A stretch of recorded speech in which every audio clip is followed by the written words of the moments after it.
السلام علیکم ورحمۃ اللہ وبرکاتہ. نحمده ونصلی علی رسوله الکریم. اما بعد فاعوذ باللہ من الشیطان الرجیم. بسم اللہ الرحمن الرحیم. رب اشرح لی صدری ویسر لی امری واحلل عقدۃ من لسانی یفقهوا قولی. ایک دفعہ درود شریف پڑھ لیجیے.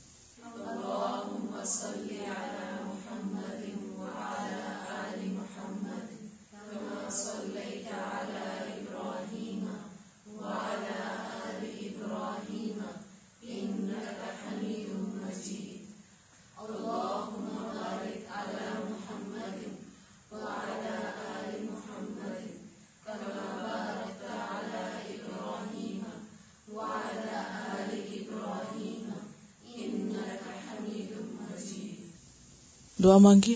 اللہم کما حسنت خلقی فحسن خلقی. دوسری دعا بھی وہدنی لأحسن الاخلاق لا یہدی لأحسنها الا انت واصرف عنی سیئها لا يصرف عني سيئها الا انت.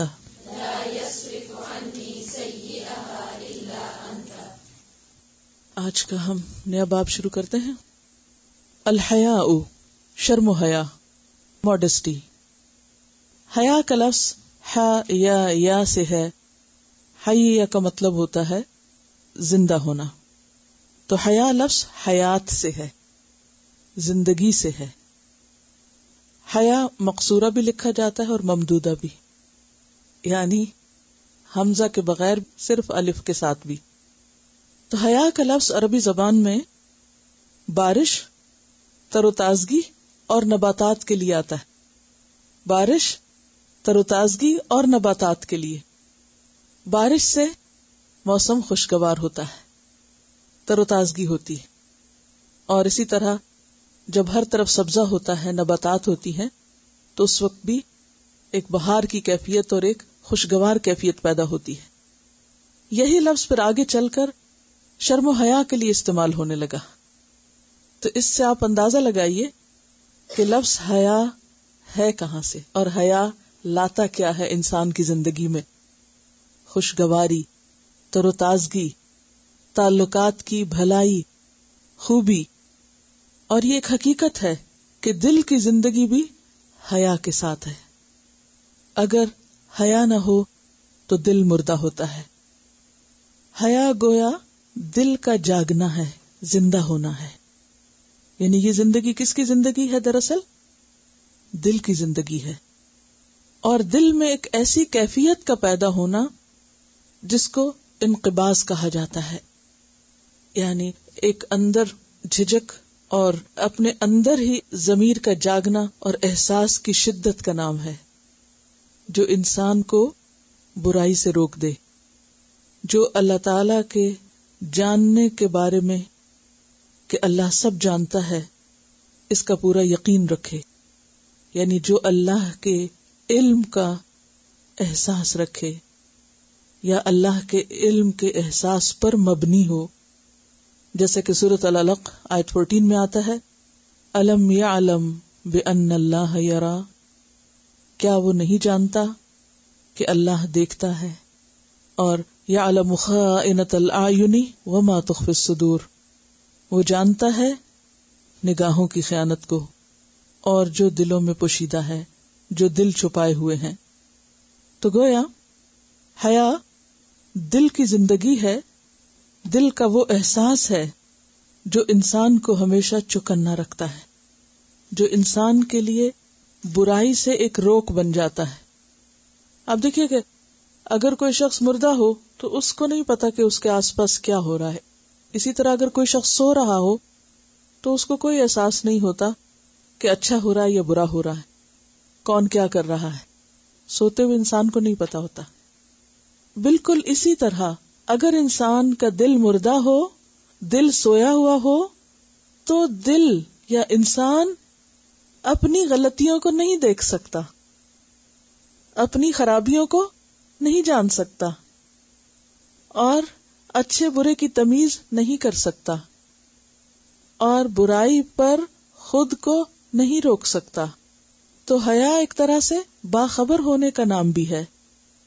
ام المومنین فرماتی ہیں رأس مکارم الاخلاق الحیاء، اچھے اخلاق کا رأس یعنی اوپر کا حصہ، ٹاپ کا حصہ حیا ہے۔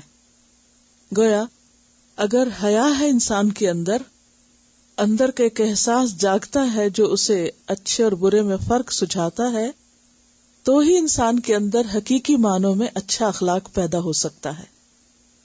نبی صلی اللہ علیہ وسلم کے بارے میں آتا ہے، بخاری کی روایت ہے، کان رسول اللہ صلی اللہ علیہ وسلم اشد حیاء من العذراء فی خدرها فاذا رأى شیئا یکرہہ عرفناہ فی وجہہ، کہ نبی صلی اللہ علیہ وسلم کماری دوشیزہ جو اپنے پردے میں ہوتی ہے اس سے بھی بڑھ کر باحیا تھے۔ جب آپ کسی ناپسندیدہ چیز کو دیکھتے تو ہم آپ کے چہرے سے اندازہ کر لیتے۔ تو اس سے کیا پتہ چلتا ہے کہ حیا ایک پسندیدہ چیز ہے، اور جتنی زیادہ کسی کے اندر حیا ہے اتنا ہی ایمان ہے۔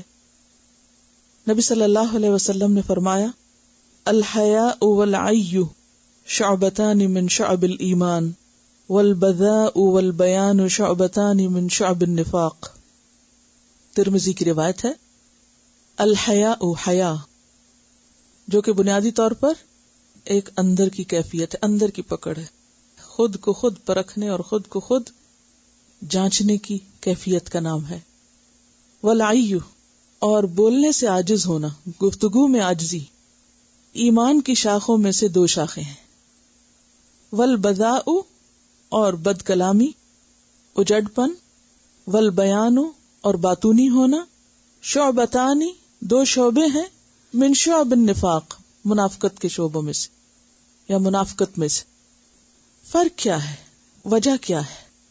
وجہ یہ ہے کہ جب انسان اللہ تعالیٰ کو پہچان لیتا ہے، جب انسان کے اندر اللہ کی عظمت آ جاتی ہے، اللہ کی بڑائی دل میں سما جاتی ہے، تو پھر انسان کی کیفیت کیا ہوتی ہے کہ وہ ہر چیز میں محتاط ہو جاتا ہے، کیونکہ دل جاگتا ہے نا، کسی لمحے انسان اپنے آپ کو معاف نہیں کرتا۔ اللہ کی عظمت اور حیا کا باہم کیا تعلق ہے؟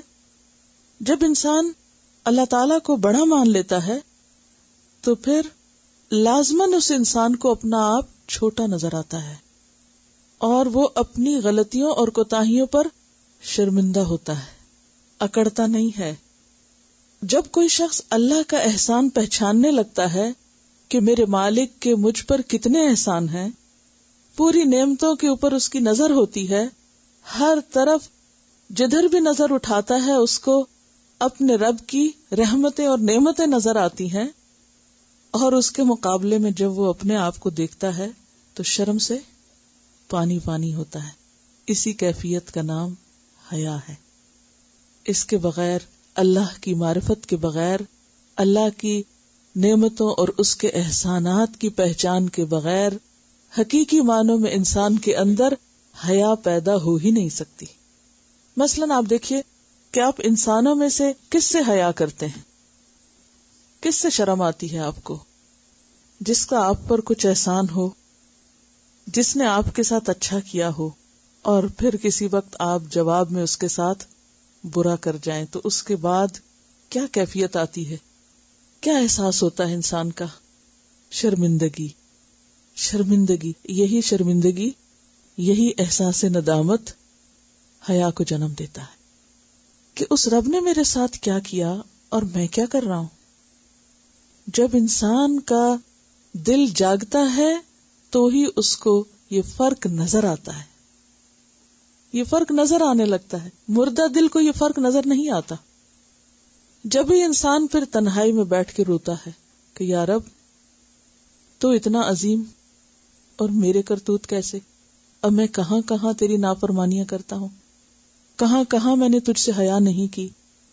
کیونکہ جب انسان اللہ سے حیا نہیں کرتا تو پھر ہر برائی کر سکتا ہے، اسی لیے حدیث میں آتا نا اذا لم تستحی فاصنع ما شئت، جب تم میں حیا نہیں تو پھر جو چاہو کرو، پھر تم سب کچھ کر سکتے ہو.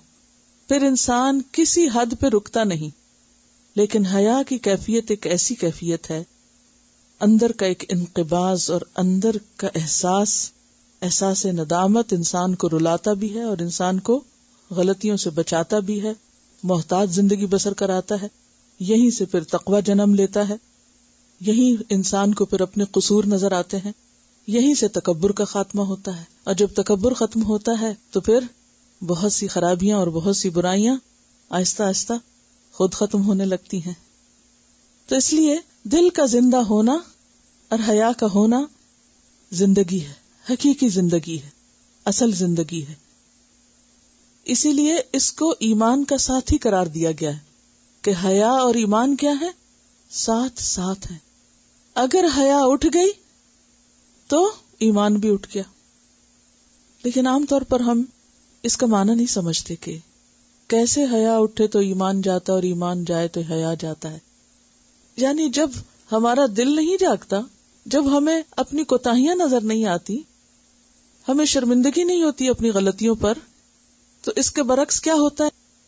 ڈھیٹ پن، گناہوں پہ جرت، اکھڑ پن، پرواہ نہ کرنا، کسی غلطی پہ کوئی شرمندہ نہ ہونا، شرمسار نہ ہونا. ایسا ہی تو ہوتا ہے نا.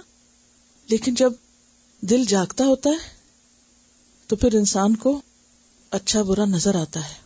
جیسے جاگتے انسان کو ہر آواز سنائی دیتی ہے، ہلکی آواز بھی سنائی دیتی ہے اور زور کی آواز بھی سنائی دیتی ہے. جاگتے انسان کو، الرٹ انسان کو چھوٹا سا داغ بھی نظر آتا ہے اور بڑا بھی نظر آتا ہے. پھر خوب پہچان ہوتی.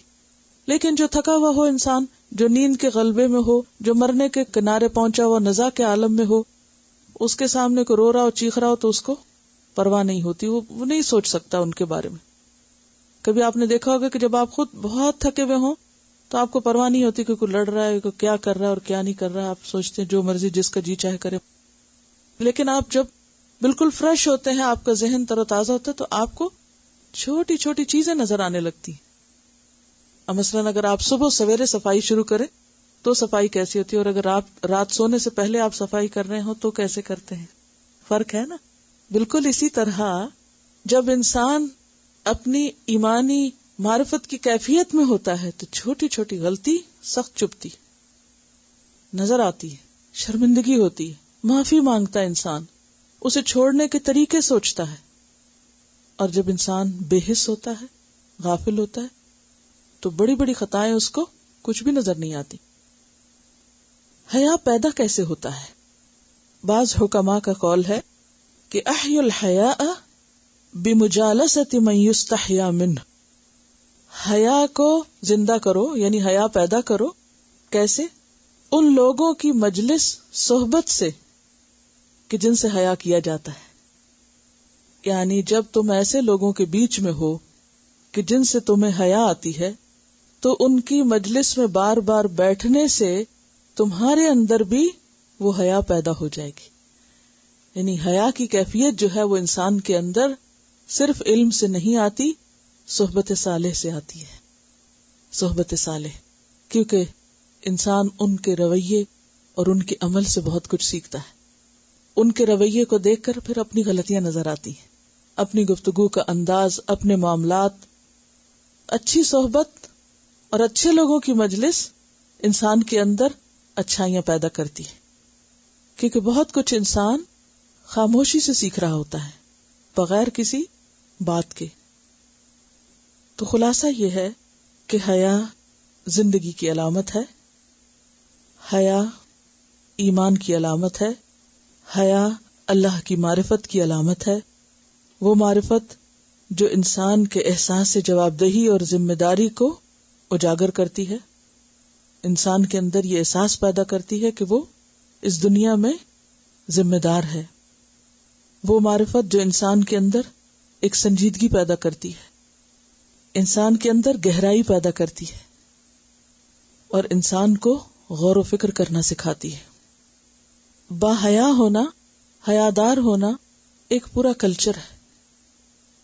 ایک لائف سٹائل ہے، انسان کے پورے طریقہ زندگی کو بدل ڈالتا ہے۔ اس مختصر سی تمہید کے بعد ہم حدیث کی طرف آتے ہیں۔ عن انس قال قال رسول اللہ صلی اللہ علیہ وسلم ان لکل دین خلقا وخلق الاسلام الحیاء، رواہ ابن ماجہ کتاب الزہد۔ سیدنا انس رضی اللہ عنہ سے روایت ہے کہ رسول اللہ صلی اللہ علیہ وسلم نے فرمایا، بے شک ہر دین کی ایک خصلت ہوتی ہے، ایک خلق ہے، ایک عادت ہے، ایک پہچان ہے، اور اسلام کی خصلت، اسلام کی کوالٹی حیا ہے۔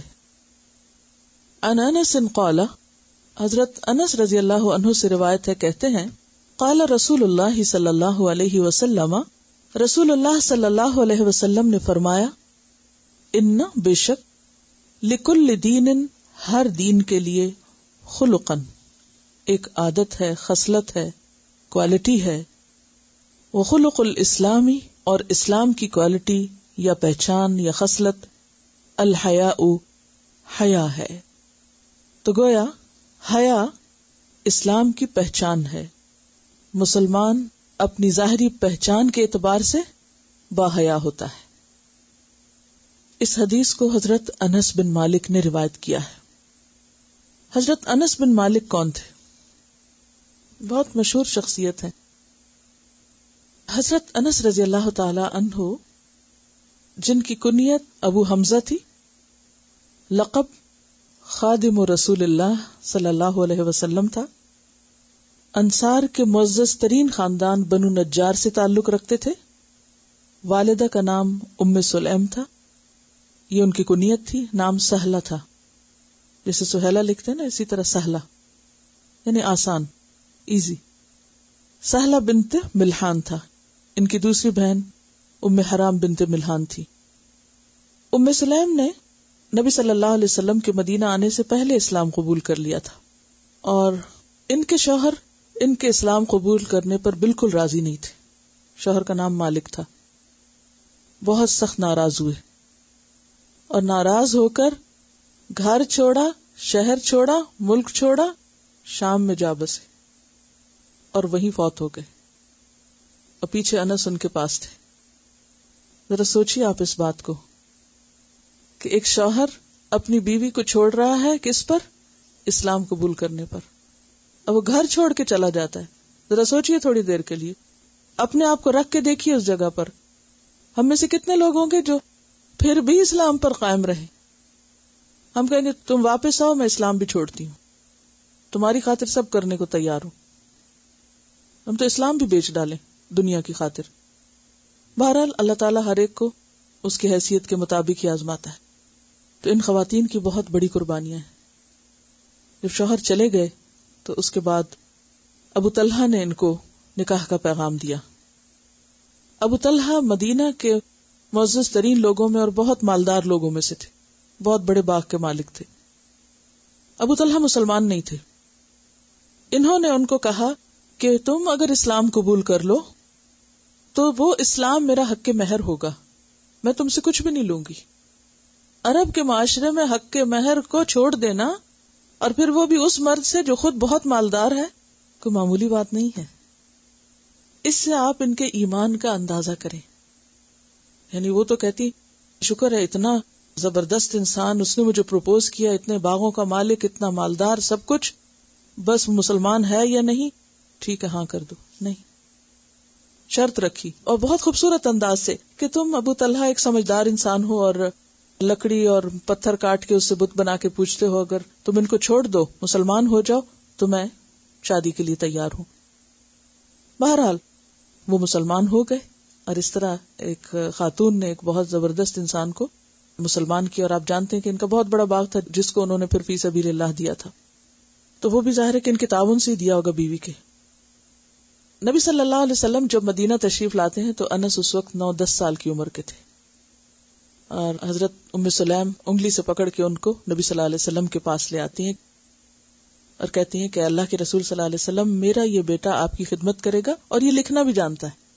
اور اس زمانے میں لکھنا ایک بہت بڑی خوبی شمار ہوتی تھی، اس سے آپ اندازہ لگائیں کہ خود کتنی سمجھدار خاتون ہوگی کہ جنہوں نے اپنے اولاد کی تعلیم پر بھی توجہ دی جبکہ آس پاس کوئی ایسا نہیں تھا. بہرحال حضرت انس آپ کے خادم ہوئے.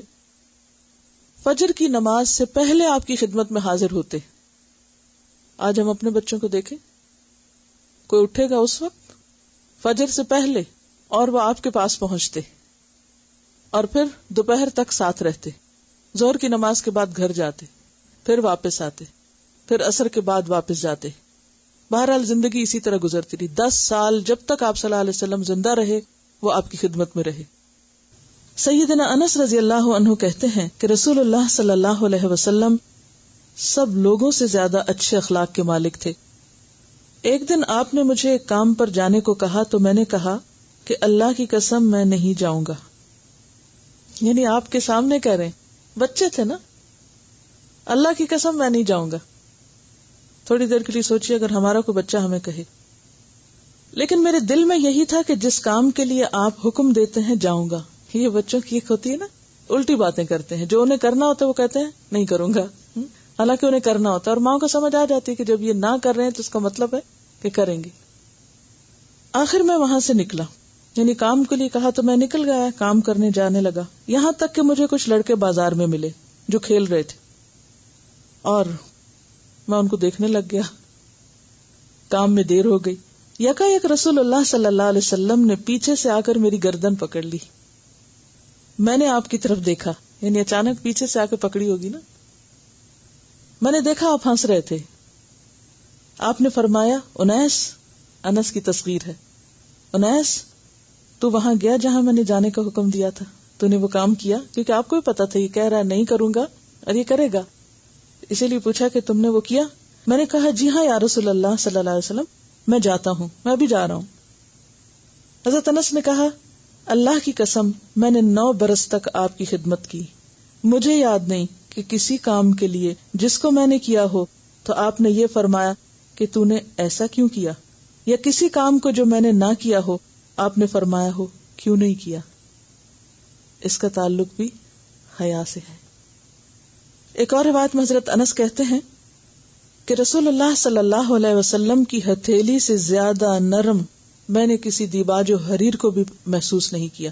یعنی آپ صلی اللہ علیہ وسلم کی ہتھیلی جو تھی وہ اتنی نرم تھی کہ جیسے کوئی کسی ریشم پہ ہاتھ رکھ دے. اور آپ کی خوشبو سے زیادہ مجھے کوئی خوشبو اچھی نہ لگی. میں نے 10 سال متواتر آپ کی خدمت کی اور اس پورے عرصے میں آپ نے مجھے اف تک نہ کہا. جو کام میں کر دیتا اس کے متعلق کبھی یہ نہیں کہا کہ یہ کیوں کیا, اور جو میں نہ کرتا اس کے بارے میں کبھی یہ نہ فرمایا کہ تو نے یہ کیوں نہ کیا. بخاری اور مسلم کی روایت ہے. یعنی کبھی نہیں مجھے ڈانٹا. ایک مرتبہ آپ نے ان کو کسی کام کے لیے بھیجا. جب گھر پہنچے حضرت انس تو کچھ دیر ہو چکی تھی. ماں نے پوچھا کہاں تھے تم؟ تو انہوں نے کہا کہ مجھے آپ صلی اللہ علیہ وسلم نے کسی کام کے لیے بھیج دیا تھا. کیا کام تھا؟ نہیں, وہ ان کا راز تھا, وہ میں نہیں آپ کو بتا سکتا. کہنے لگی کہ دیکھو اگر آپ نے منع کیا ہے تو یہ بات کسی کو بھی نہیں بتانا. اچھا ہم ہوتے تو کیا کہتے, اچھا مجھے تو بتا دو, میں تمہاری ماں ہوں, باقی اور نہیں کسی کو بتانا. اب دیکھیے کہ جب ہم بچوں کی تربیت کرتے ہیں تو ہمیں اپنے عمل سے سکھانا ہے. جو بات ہم انہیں کہہ رہے ہیں کہ یہ نہیں کرنا, پہلے وہ خود پہ صبر اور ضبط کر کے خود نہیں کرنا, خود مثال بننا ہے کہ دیکھو مجھے بھی نہیں بتا اور کسی اور کو نہیں بتانا کیونکہ یہ آپ کا راز ہے. اور حضرت انس نے وہ بات پوری زندگی کسی کو نہیں بتائی. آپ کے ایک شاگرد تھے, بہت خاص شاگرد, حضرت ثابت. تو ایک دفعہ ان کو مخاطب ہو کے کہتے ہیں کہ ثابت اگر وہ حضور کا راز نہ ہوتا اور مجھے کسی کو بتانا ہوتا تو واحد تم تھے جسے میں بتاتا, لیکن چونکہ آپ کا راز تھا اس لیے میں کسی کو بھی نہیں بتاتا. کس قدر امانت دار تھے. اس کو امانت کہتے ہیں. راز ہے, ایک بات ہے, نہیں بتائی, نہ ماں کو بتائی نہ اپنے خاص شاگرد کو بتائی. بہرحال نبی صلی اللہ علیہ وسلم ان سے بہت زیادہ خوش ہوتے اور ان کو انیس کہہ کے بھی پکارتے. انیس کی بجائے انیس تصغیر کا صیغہ ہے. اور کبھی میرے پیارے بیٹے کہہ کے پکارتے, اور ایک بار او 2 کانوں والے کہہ کے پکارا. یعنی محبت کے انداز ہے نا, او 2 کانوں والے. ہر ایک کے 2 کان ہوتے ہیں لیکن بچوں کو ایسی باتیں اچھی لگتی ہیں. بہرحال حضرت عمر رضی اللہ تعالیٰ عنہ کے دور تک مدینہ میں رہے. پھر حضرت عمر نے ان کو اور ان کے ساتھ 10 لوگ اور تھے، ان کی ایک جماعت کو بصرہ بھیجا لوگوں کو تعلیم دینے کے لیے. پھر وہاں انہوں نے مستقل رہائش اختیار کر لی، ساری زندگی پھر وہیں پر رہے بصرہ میں. نبی صلی اللہ علیہ وسلم ان سے بہت خوش ہوتے، ان کو اکثر دعائیں دیتے، اور ایک مرتبہ ان کو دعا دی، اللہم اکثر مالہ وولدہ وادخلہ الجنہ، اے اللہ اس کو مال بھی زیادہ دینا، اولاد بھی زیادہ دینا، اور اس کو جنت میں داخل کرنا. بہرحال دنیا میں اللہ نے ان کو بہت مال دیا. وفات کے وقت ان کے بیٹوں اور پوتوں کی تعداد 100 تھی. جب یہ فوت ہوئے تو 100 بیٹے اور پوتے تھے ملا کر. تو اس سے آپ اندازہ لگائیں کہ دعا کیسے پوری ہوئی. تو کہا کرتے تھے آپ کی 2 دعائیں تو پوری ہو گئی، مجھے امید ہے کہ اللہ تیسری بھی پوری کر دے گا، وَأَدْخِلْهُ الْجَنَّةَ. تو یہ آپ کے دل سے وہ نکلی ہوئی دعائیں تھیں جو حضرت انس کو لگی.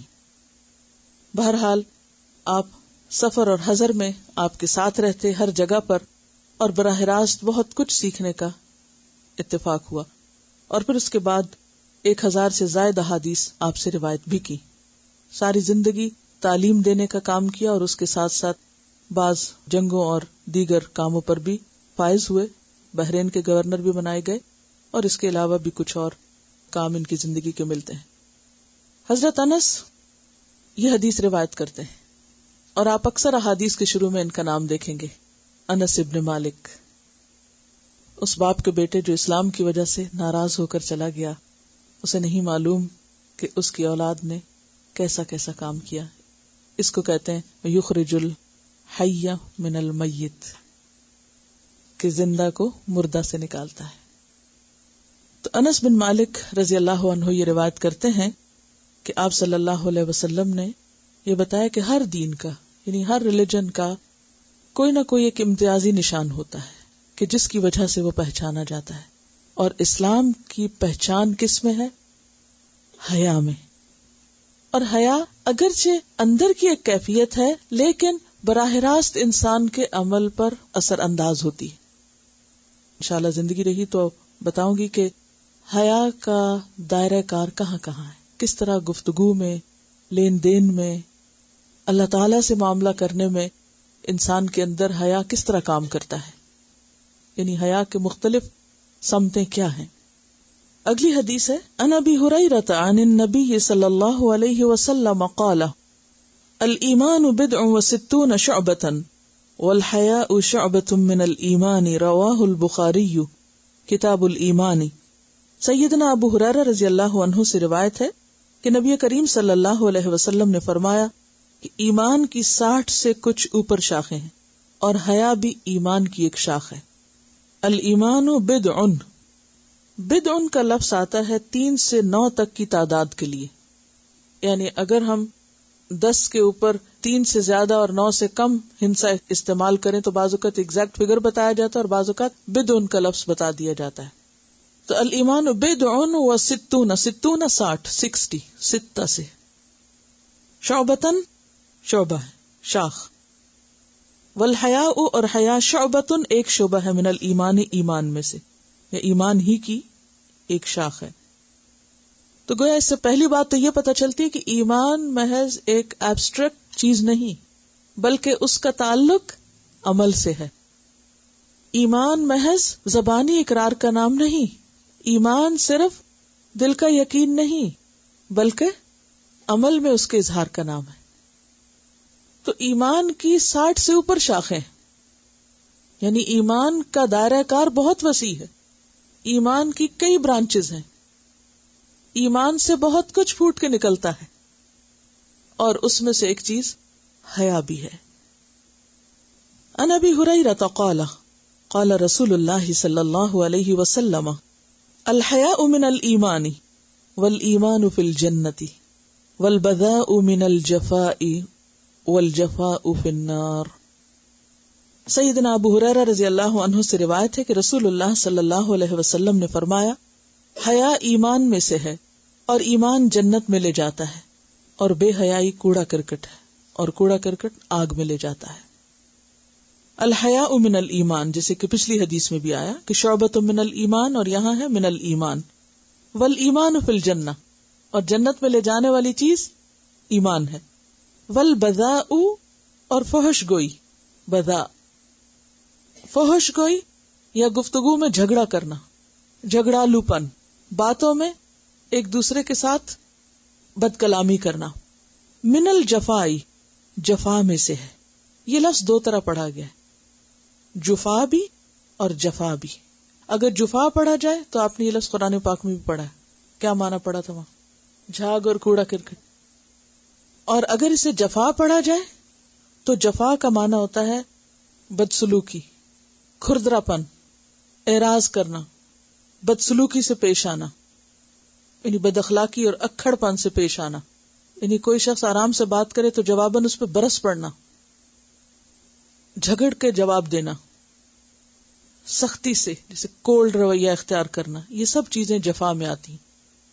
اردو میں بھی لفظ جفا استعمال ہوتا ہے، وفا کے اپوزٹ جفا کا لفظ استعمال ہوتا ہے. لیکن عربی میں یہ لفظ خاص طور پر اجڑ پن، کھردرے پن، بد اخلاقی اور بدسلوکی کے لیے آتا ہے، کہ دوسرے کے ساتھ اچھا رویہ اختیار نہ کرنا، نرمی سے معاملہ کرنے کی بجائے سختی سے معاملہ کرنا. فرمایا والبذاء من الجفاء، کہ فحش گوئی جو ہے، بدتمیزی سے بات کرنا، دوسروں کے سر چڑھ کے بولنا، دوسروں کے ساتھ تلخ کلامی کرنا، یہ اجڑ پن کی علامت ہے. اور یہ بہت بڑی حقیقت ہے. آپ نے دیکھا ہوگا کہ سلجھے ہوئے اور سمجھدار انسان کی گفتگو اور کلام مختلف ہوتا ہے کس سے؟ انسیولائزڈ شخص سے. وہ لوگ جو عام طور پر تعلیم اور سویلائزیشن اور مینرز سے دور ہوتے ہیں تو ان کی گفتگو میں بھی سختی پائی جاتی ہے. مثلا گفتگو کی سختی کیا ہوتی ہے؟ کیسے ہوتی؟ تلخی سے بات کرنا. اور کیا آتا ہے اس میں؟ تیز لہجے میں بات کرنا. اور ذرا سا سوچئے، کیونکہ یہ بہت سخت بات ہے کہ والجفاء فی النار، اجڑ پن اور یہ کھردرا پن اور بد اخلاقی آگ میں لے جانے والی، کیونکہ کوڑا کرکٹ ہے نا. تو کوڑا کرکٹ کہاں پھینکتے ہیں آپ؟ جلا دیتے ہیں اس کو. ورتھ لیس ہے. نامناسب الفاظ کا استعمال جو دوسروں کو تکلیف دے، مثلا تانے دینا، کسی کو طنز کرنا اور چیخ چلا کے بولنا، بڑبڑا کے بولنا، یہ بھی تو دوسروں کے لیے تکلیف کا سبب بن جاتا ہے نا. بے عزتی دوسرے کی کرنا، جھلائے ہوئے انداز میں بات کرنا، کندھے جھٹکنا، ہاتھ جھٹکنا، چلتے ہوئے پاؤں مارنا، یہ ساری چیزیں اجڑ پن ہے. اجڑ پن. عباد الرحمن کون ہوتے ہیں؟ وعباد الرحمن الذین یمشون علی الارض ہونا وَإِذَا خَاطَبَهُمُ الْجَاهِلُونَ قَالُوا سَلَامًا. اور کیا ہوتا ہے اجڑ پن؟ کس کو کہتے ہیں؟ آپ نے کبھی نہیں اجڑ پن کا لفظ سنا؟ جس میں کوئی تہذیب نہ ہو، تمیز نہ ہو، جس میں کوئی پولائٹنس نہ ہو، کروڈ جس کو کہتے ہیں، کروڈ ٹون کے ساتھ بات کرنا. اور اس میں آپ دیکھیے کہ گفتگو جو ہوتی ہے نا، وہ صرف زبان سے نہیں ہوتی، باڈی لینگویج جو ہے وہ بہت بڑا رول پلے کرتی ہے. ایکسپریشن، چال ڈھال، آنکھوں کے تاثرات، پیشانی کے بل اور چہرے کا، کیونکہ اس میں خاص طور پر لفظ اعراض کرنا جو ہے، یعنی منہ موڑ کے بات کرنا، جسے قرآن پاک میں کہا گیا نا وَلَا تُسَعِّرْ خَدَّكَ لِلنَّاسِ، لوگوں سے منہ موڑ کے بات نہ کرو. اجڑ پن جو ہے یہ انسیولائزڈ ہونا ہے، لاؤڈ ہونا، جسے عام طور پہ ہم کہتے ہیں نا کہ لاؤڈ ہو گیا، جھڑک کے ڈانٹ کے بات کرنا اور بے لحاظی سے بات کرنا. یہ ساری اگر لسٹ ہم لکھ لینا اور لکھ کے وہاں بورڈ پہ بھی لگا دیں اور ہفتہ بھر آتے جاتے اس پہ نظر ڈالتے رہیں اور اپنے آپ کو یعنی کہ ایک طرح سے آئینہ بنا لیں اور دیکھیں کہ ہم کر کیا رہے ہیں. بعض اوقات گفتگو میں نامناسب الفاظ کا استعمال، یعنی دوسرے کو اوئے کر کے بلانا یا دوسرے کو حقیر کر کے مخاطب کرنا. کہتے کہ جیسے ہمارے لوگ بارگیننگ کرتے ہیں، دے اسٹارٹ یلنگ، اور دوسرے کے اوپر چیخنا چلانا، اور پھر بعض اوقات دوسرے کا نقلیں اتارنا. یعنی بعض لوگ بات کرتے ہوئے دوسرے کو چینگے لگانے لگتے ہیں، نقلیں اتارنے لگتے ہیں. یعنی غیر مہذب ہونے کے جتنے بھی اعمال ہیں وہ سب اس میں شامل. اس سے آپ اندازہ لگائیں کہ جنت کے لیے اللہ تعالیٰ جن لوگوں کو سلیکٹ کرنا چاہتا ہے وہ اس کی سلیکشن بہت زبردست ہے. اندر باہر سے کھنگال کے اور پوری طرح جائزہ لے کے، جیسے دنیا میں کسی خاص پوسٹ پہ کسی کو رکھنا ہو تو اس کے لیے جب انٹرویو ہوتا ہے، ٹیسٹ وغیرہ ہوتے ہیں، پورا ایک میڈیکل ٹیسٹ ہو رہا ہے اور ایموشنل اور مینٹل اور پتہ نہیں کہاں کہاں سے وہ ہر لحاظ سے، نہیں جتنی بہترین کسی کی جاب ہو سکتی ہے یا بہترین مقام یا بہترین کوالٹی کسی کی ہو سکتی ہے، اس کے مطابق ہی اس کو کھنگالا اور پرکھا جاتا ہے. تو جنت کے لیے اللہ سبحانہ و تعالی بہترین مخلوق کا چناؤ کرنا چاہتے ہیں جن کو وہاں وہ اس طرح بسائیں کہ خوبصورت جنت میں خوبصورت لوگ ہی ہوں. جفا میں 3 چیزیں آ جائیں گی: الفاظ، ٹون اور باڈی لینگویج. انہوں نے کچھ اپنا ایک ایکسپیرینس مجھ سے شیئر کیا تو میں چاہتی ہوں یہ آپ سب کے ساتھ بھی کریں. السلام علیکم. کچھ ٹائم پہلے جب میں جاب کے لیے ٹرائی کر رہی تھی تو اس میں وہ انٹرویو سکلز بتاتے ہیں، تو وہ ٹریننگ دیتے ہیں کہ آپ انٹرویو کیسے دیں. اس کے لیے وہ کیا کرتے ہیں کہ ایک کمرے میں موک اپ انٹرویو کرتے ہیں. اس میں کچھ نہیں ہوتا، صرف ایک ٹیبل اور 2 چیئرز ہوتی ہیں، اور جو آپ کا لیڈ ہوتا ہے یا وہ لیڈی تھی تو وہ ایسے بیٹھتی ہیں جیسے وہ انٹرویو کر رہی ہیں، اور وہاں پر ان کے پیچھے کیمرہ لگا ہوتا ہے. تو وہ جیسے آپ داخل ہوتے ہیں اس وقت سے ساری چیزیں وہ ریکارڈ کرتے ہیں کہ آپ کیسے اندر آئے، کیسے آپ بیٹھے، آپ کے فیس کے فیچرز کیسے تھے، آپ کے بیٹھنے کا طریقہ کیسا تھا، آپ میں کانفیڈنس ہے نہیں ہے. اور پھر جب وہ باتیں کرتے ہیں تو کویسچنز پوچھتے ہیں سارے، اور اس کے حساب سے ساری چیز آپ کی ریکارڈ ہوتی ہے جب تک آپ واپس باہر چلے جاتے.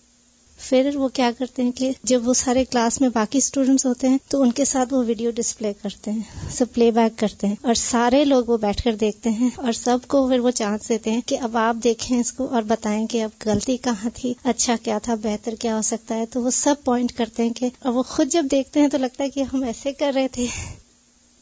میں سوچ رہی تھی کہ دنیا میں کسی پوسٹ کے لیے سلیکشن کرتے ہوئے اتنے اہتمامات اور غلطیوں کی کیسے کیسے اصلاح اور کیسے کیسے حال حلیے کو اور انداز کو اور پوسچر کو اور ہر چیز کو بہتر بنانے کی ترکیبیں اللہ تعالیٰ نے جنت کے چناؤ کے لیے جو ہمیں لسٹ دے رکھی ہے اور جو چیزیں ہم سے ریکوائرڈ ہیں وہ بھی اسی طرح سب ریکارڈ ہو رہی ہیں، اور بتا بھی دیا، اسوہ حسنہ بھی دکھا دیا کہ یہ ہے آئیڈیل، یہ ہے اصل نمونہ، اور اس کے مطابق تم ہو جاؤ گے تو میری اس بہترین جنت میں داخل ہو جانا. کمی کوتاہی تو کوشش کے باوجود اللہ تعالیٰ معاف کر دیں گے، ورنہ قیامت کے دن یہ سب ری پلے ہوگا جو کچھ ہم یہاں کر رہے ہیں. تو اس سے پہلے کہ وہاں ری پلے ہو تو کیوں نہ ہم لوگوں کی ہم پر جو تنقید ہے اس کو ہی سن لیں. جب ہم کسی سے اکھڑ پن کر رہے ہوتے ہیں تو جوابی ہمیں دوسرے کے چہرے سے پتہ چل جاتا ہے نا، یہ نہیں چلتا. اگر ہم میں حیا ہوتی ہے تو ہم دیکھ کے شرمندہ ہوتے ہیں، ہم مان جاتے ہیں اور احساس کرتے ہیں کہ ہمیں نہیں کرنا. اور اگر حیا نہیں ہوتی تو ہم کہتے جاؤ جاؤ، تم کون ہو یہ سب بتانے والے مجھے. تو انسان اپنی غلطی کو مانتا بھی نہیں. تو جب تک ریئلائزیشن نہیں ہوتی کہ ہم غلط ہیں یا جو ہم کر رہے ہیں وہ خوبصورت نہیں ہے تو انسان بہتری کی طرف کوشش بھی نہیں کرتا. تو یہ سب کچھ ہمارے اپنے ہی حق میں بہتر ہے. اگر ہماری کوئی اس طرح ویڈیو بنا کے سب کے سامنے دکھانے لگے تو کتنا مشکل کام ہے، کتنا امبیرسنگ ہوگا. لیکن ہم اس امبیرسنگ حالت میں ہر وقت لوگوں کے سامنے ہوتے ہیں اور ہمیں پرواہ نہیں ہوتی. کیوں؟ اس لیے کہ حیا نہیں. حیا سے پرواہ آتی ہے. حیا ایک اپنے اوپر خود چیک ہوتا ہے، اپنے عمل پہ خود شرمندگی ہوتی، شرمندگی کے بعد اعتراف ہوتا ہے. توبہ کے لیے بھی پہلی شرط کیا ہے؟ شرمندگی، ندامت، احساس کہ میں نے غلط کیا، مجھے یہ رویہ نہیں اختیار کرنا چاہیے، مجھے اس کو چھوڑنا ہے.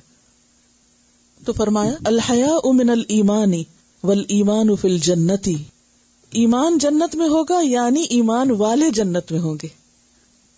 یعنی حیا ایمان میں سے ہے، اور جن کے اندر حیا یعنی ایمان کی یہ خصوصیت ہوگی وہ خصوصیت ان کو جنت میں لے جائے گی.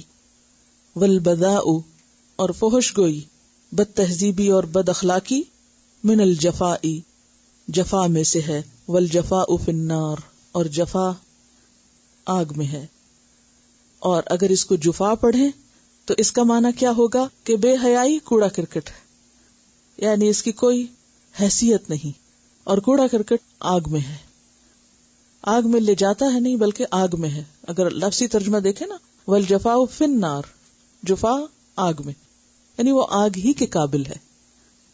میں کبھی سوچتی ہوں کہ اللہ سبحانہ و تعالیٰ نے یہ جو دنیا بنائی ہے، اور اس میں چند ایک چیزیں جیسے کلر کمبینیشن آپ دیکھیں، درختوں کا سائز دیکھیں، پتوں کے رنگ دیکھیں، کلر سکیمز مختلف چیزوں کی آپ دیکھیں، پرندوں کے کلرز دیکھیں، تو اس سے پتہ چلتا ہے کہ ان اللہ جمیل ویحب الجمال، کہ اللہ تعالیٰ خوبصورت ہے اور خوبصورتی کو پسند کرتا ہے. اور یہ خوبصورتی اگر اس نے اپنی اس دنیا میں جھلک دکھائی ہے ہمیں، نیچر میں کتنی خوبصورتی، کسی موسم میں بھی دیکھیں، ہر موسم کی اپنی خوبصورتی. جب ہر طرف برف پڑی ہوئی ہوتی ہے تو اس برف کی اپنی خوبصورتی، جب ہر طرف ہریالی ہوتی ہے تو اس کی اپنی خوبصورتی. فال کے سیزن میں جو پتوں کے رنگ ہیں ان کی اپنی خوبصورتی.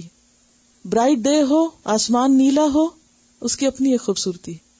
بادل ہو، ہوائیں ہو، بارش ہو، اس کی اپنی ایک خوبصورتی. نیچر میں ہر چیز خوبصورت ہے، خواہ وہ جانور ہو، پرندے ہوں، مکوڑے ہوں، حتیٰ کہ سانپوں کی جو کیچلی ہے، اوپر کی جو کھال ہے، اس کے ہی کلرز آپ دیکھ لیں، اس کے ہی ڈیزائنز آپ دیکھ لیں. یعنی جو رب اتنا خوبصورت ہے اور جس نے خوبصورتی اس قدر پھیلا دی زمین پر، وحدائق ذات بہجہ، بارونق اور خوبصورت باغات اگا دیے جس رب نے، وہ رب اور اس کی جنت کس قدر خوبصورت ہوں گے. اس کو حاصل کرنے کے لیے خوبصورت رویوں، خوبصورت اخلاق اور خوبصورت معاملات کی ضرورت ہے. تو اس کے لیے ہمیں اپنے آپ کو خود دیکھنے کی ضرورت ہے، اور اس کے لیے بہترین آئینہ لوگ ہیں. لوگ کیا سوچتے ہیں ہمارے بارے میں، لیکن ہم لوگوں کو اجازت نہیں دیتے کس بات کی، کہ وہ ہمیں بتا سکیں، وہ ہمیں کچھ کہہ سکیں. ہم پہلے ہی روک کر دیتے ہیں، نہیں میری کوئی بات نہیں مجھے بتانا، مجھے کچھ مت کہنا. ہم اپنے زبان حال سے کہہ رہے ہوتے ہیں، اور اگر کوئی تنقید کر دے تو انتہائی بپھر اٹھتے ہیں. یہ سب چیزیں ہمارے اپنے ہی لیے نقصان دہ ہیں. اور اس میں آپ دیکھیے سب سے پہلے خود ہمارے بچے ہمیں بتانے والے ہوتے ہیں. یعنی چھوٹے بچے جتنے معصوم ہوتے ہیں نا، تو وہ چھوٹی چھوٹی باتوں میں ایکسپلین کر دیتے ہیں کہ ہم کیا کرتے ہیں، لیکن ہم ان کے ساتھ کیا کرتے ہیں، چپ کرا دیتے ہیں، اور ان کو شروع سے ہی انکریج نہیں کرتے کہ وہ سچ بول سکیں. سچ بولنے پر ہم ان کی زبان بند کرتے ہیں، لہذا وہ بڑے ہو کر سچ بولنے کے سوا سب سیکھ جاتے ہیں. تو ایسی صورت میں جہاں سے جو بھی ہمیں بتانے والا ہو، ہمیں اس کے لیے کیا ہونا چاہیے، شکر گزار ہونا چاہیے. بچوں کے علاوہ پھر ہماری جو فیملی کے قریب ترین لوگ ہوتے ہیں وہ ہمیں بتاتے ہیں. مثلا بہن بھائی ہوتے ہیں، وہ کھل کھل کے ہم پہ تبصرے کرتے ہیں یا نہیں. یعنی باہر شاید کوئی ہمیں نہیں بتائے کہ ہم کیا کرتے ہیں. ماں اپنے بچوں کو بتا سکتی، بچے ماں باپ کو بتا سکتے ہیں، بہن بھائی ایک دوسرے کو بتا سکتے ہیں. ایکسٹینڈیڈ فیملی میں آپ دیکھیے اور رشتہ دار آپ کو فیڈ بیک دے سکتے ہیں کہ آپ کیا کر رہے ہیں. لیکن ان سب کے ساتھ ہم کیا کرتے ہیں، سنتے ہیں ان کی بات، اہمیت دیتے ہیں. بلکہ جو کہیں روایت در روایت بھی ہم تک کوئی بات پہنچ جائے تو دل میں پال کے رکھ لیتے کہ اچھا فلاں نے میرے بارے میں یہ کہا، اب میں اس سے نپٹوں. بہرحال خاص طور پہ پھر ہم بچوں کے ساتھ کیا معاملہ کرتے ہیں، اس پر ایک پوئم تھی جو ایک نیوز لیٹر میں چھپی تھی، تو ایک بہت اچھا آئینہ ہے، یہ بھی ذرا دیکھنا چاہیے. Family. I ran into a stranger and he passed by. Oh, excuse me please, was my reply. He said, please excuse me too. I wasn't watching for you. We were very polite, this stranger and I.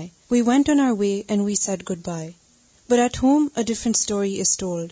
How we treat our loved ones, young and old.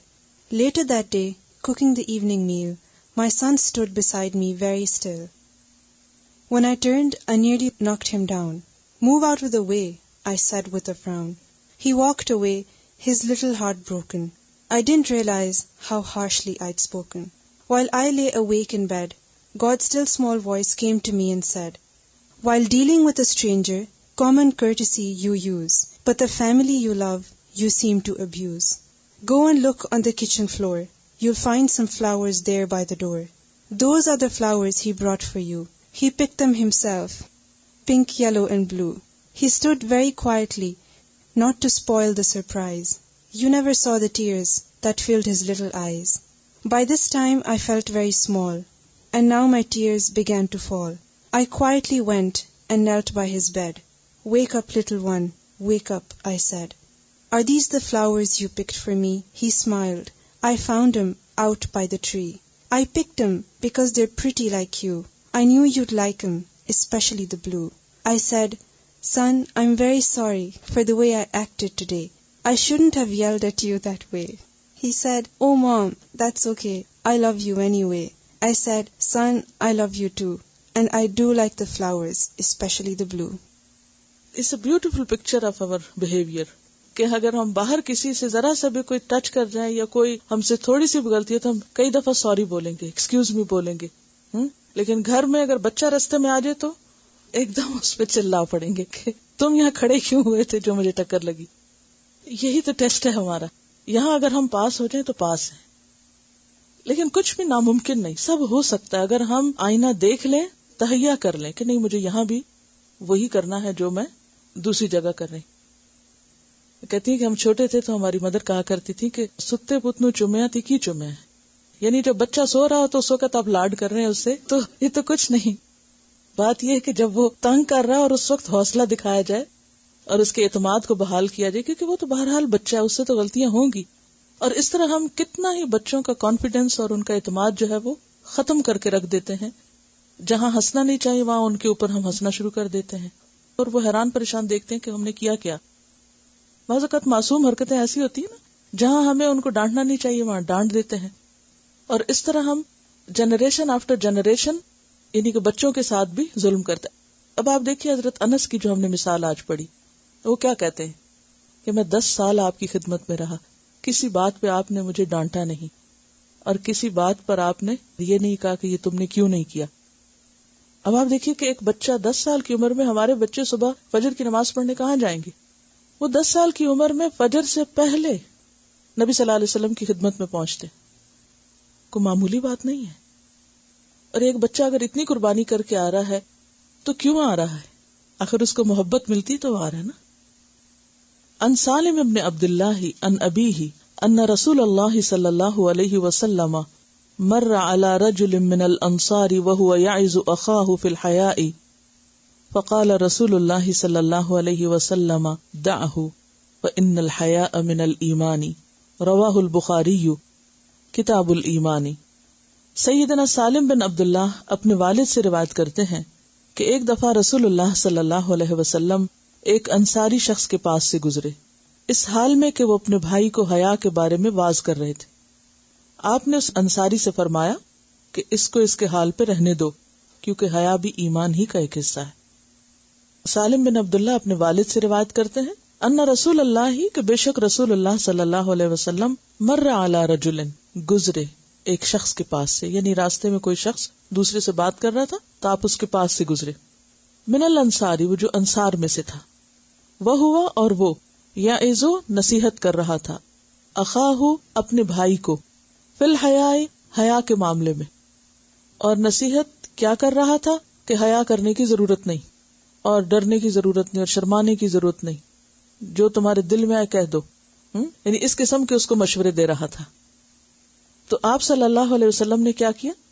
فقال رسول اللہ صلی اللہ علیہ وسلم دعہ, آپ نے فرمایا ایسی نصیحت مت کرو, چھوڑ دو اس کو, یعنی اللہ نے اس کا جو مزاج بنایا ہے اس پہ اس کو رہنے دو. فإن الحیاء من الایمان, کیونکہ حیا ایمان میں سے ہے. یعنی اگر یہ بد اخلاقی سے, بد کلامی سے اور چیخ چلا کے بات نہیں کرتا تو اس میں کوئی خرابی نہیں. کیونکہ آپ دیکھیے کہ دور جاہلیت میں عرب جو تھے بہت اکھڑ تھے, اور اکھڑ پن کو وہ اپنی خوبی سمجھتے تھے. اور خاص طور پر آپ دیکھیے کہ جو بدو لوگ تھے, دیہاتی اجڑ, وہ جب آپ صلی اللہ علیہ وسلم کی مجلس میں آتے تو بسا اوقات آپ نے پڑھی ہیں ایسی روایات کہ جن میں انداز کلام میں ایک کھردرا پن تھا. جب آتے اور آپ کے دروازوں پہ نوک کرتے یا زور زور سے آوازیں لگاتے, لیکن ایسے مواقع پر آپ صلی اللہ علیہ وسلم کا رویہ ہمیشہ با اخلاقی رہا. یہاں پر آپ دیکھیے کہ آپ نے اس کو نہیں کچھ کہا کہ جو شرمیلا تھا, بلکہ اس کو منع کیا جو شرم دور کرنے کے لیے یا شرم سے کام نہ لینے کے لیے کہہ رہا تھا اپنے بھائی کو. اس میں جیسے کہ میں نے وہ حدیث بیان کی تھی نا ترمذی کی کہ الحیاء والعی، حیا اور عی کہتے ہیں گفتگو میں عاجزی، کلام سے عاجز ہونا. بعض لوگ کہتے ہیں کہ ہم بہت بولڈ ہیں، ہم ہر ایک کو ہر چیز سنا سکتے ہیں، ہر ایک کو ہر کچھ کہہ سکتے ہیں. یہ کوئی خوبی نہیں کہ ہم ہر ایک کی بے عزتی کرنے کے قابل ہیں، یہ کوئی بھلی بات نہیں. تو یہاں پر جو گفتگو ہو رہی ہے اس میں بھی یہ کہ وہ اس کو کہہ رہا تھا کہ ایسا شرمانے کی ضرورت نہیں. کہا نہیں، یہ شرمانا ایمان میں سے ہے. یعنی اس میں کوئی خوبی اور بھلائی نہیں کہ آپ سخت باتیں کر کے دوسرے کی بے عزتی کر کے اس کا دل توڑیں. تو یہ جو آئی کا لفظ ہے نا، یہ بہت اہم ہے.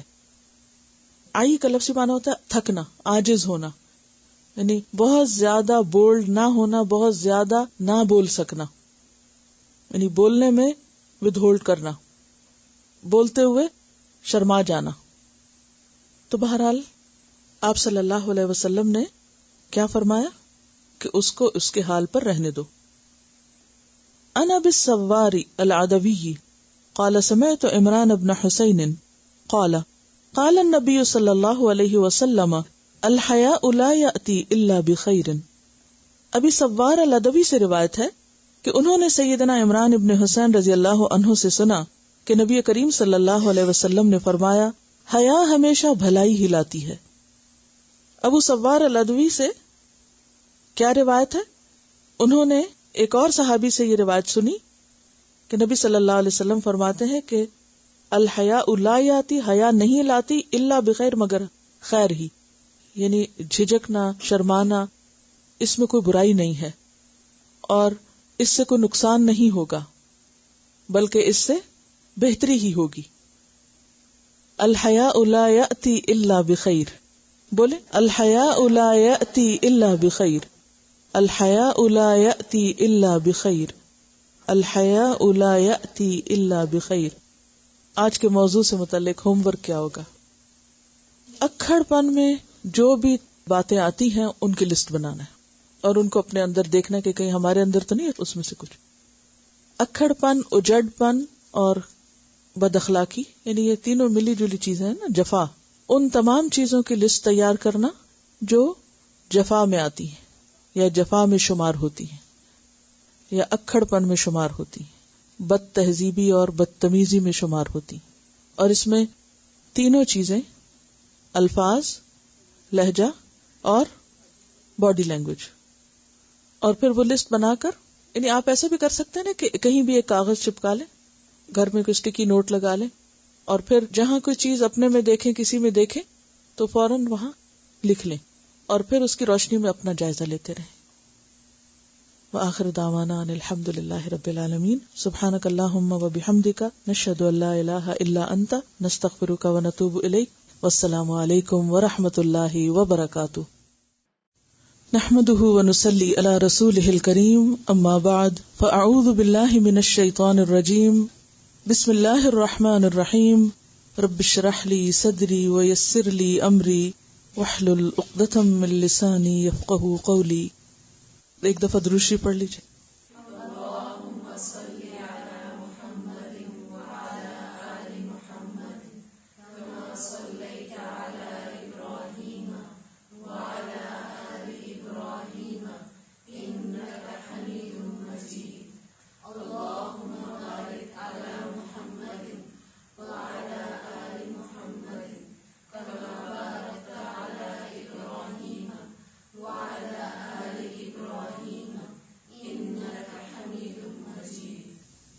دعا مانگیے.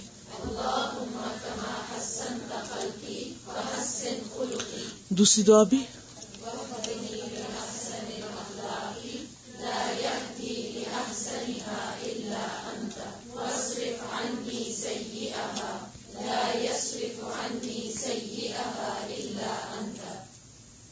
حیا. کیا معنی ہے حیا کا؟ انسٹنٹ رسپونڈ کیا ہے آپ کے ذہن میں؟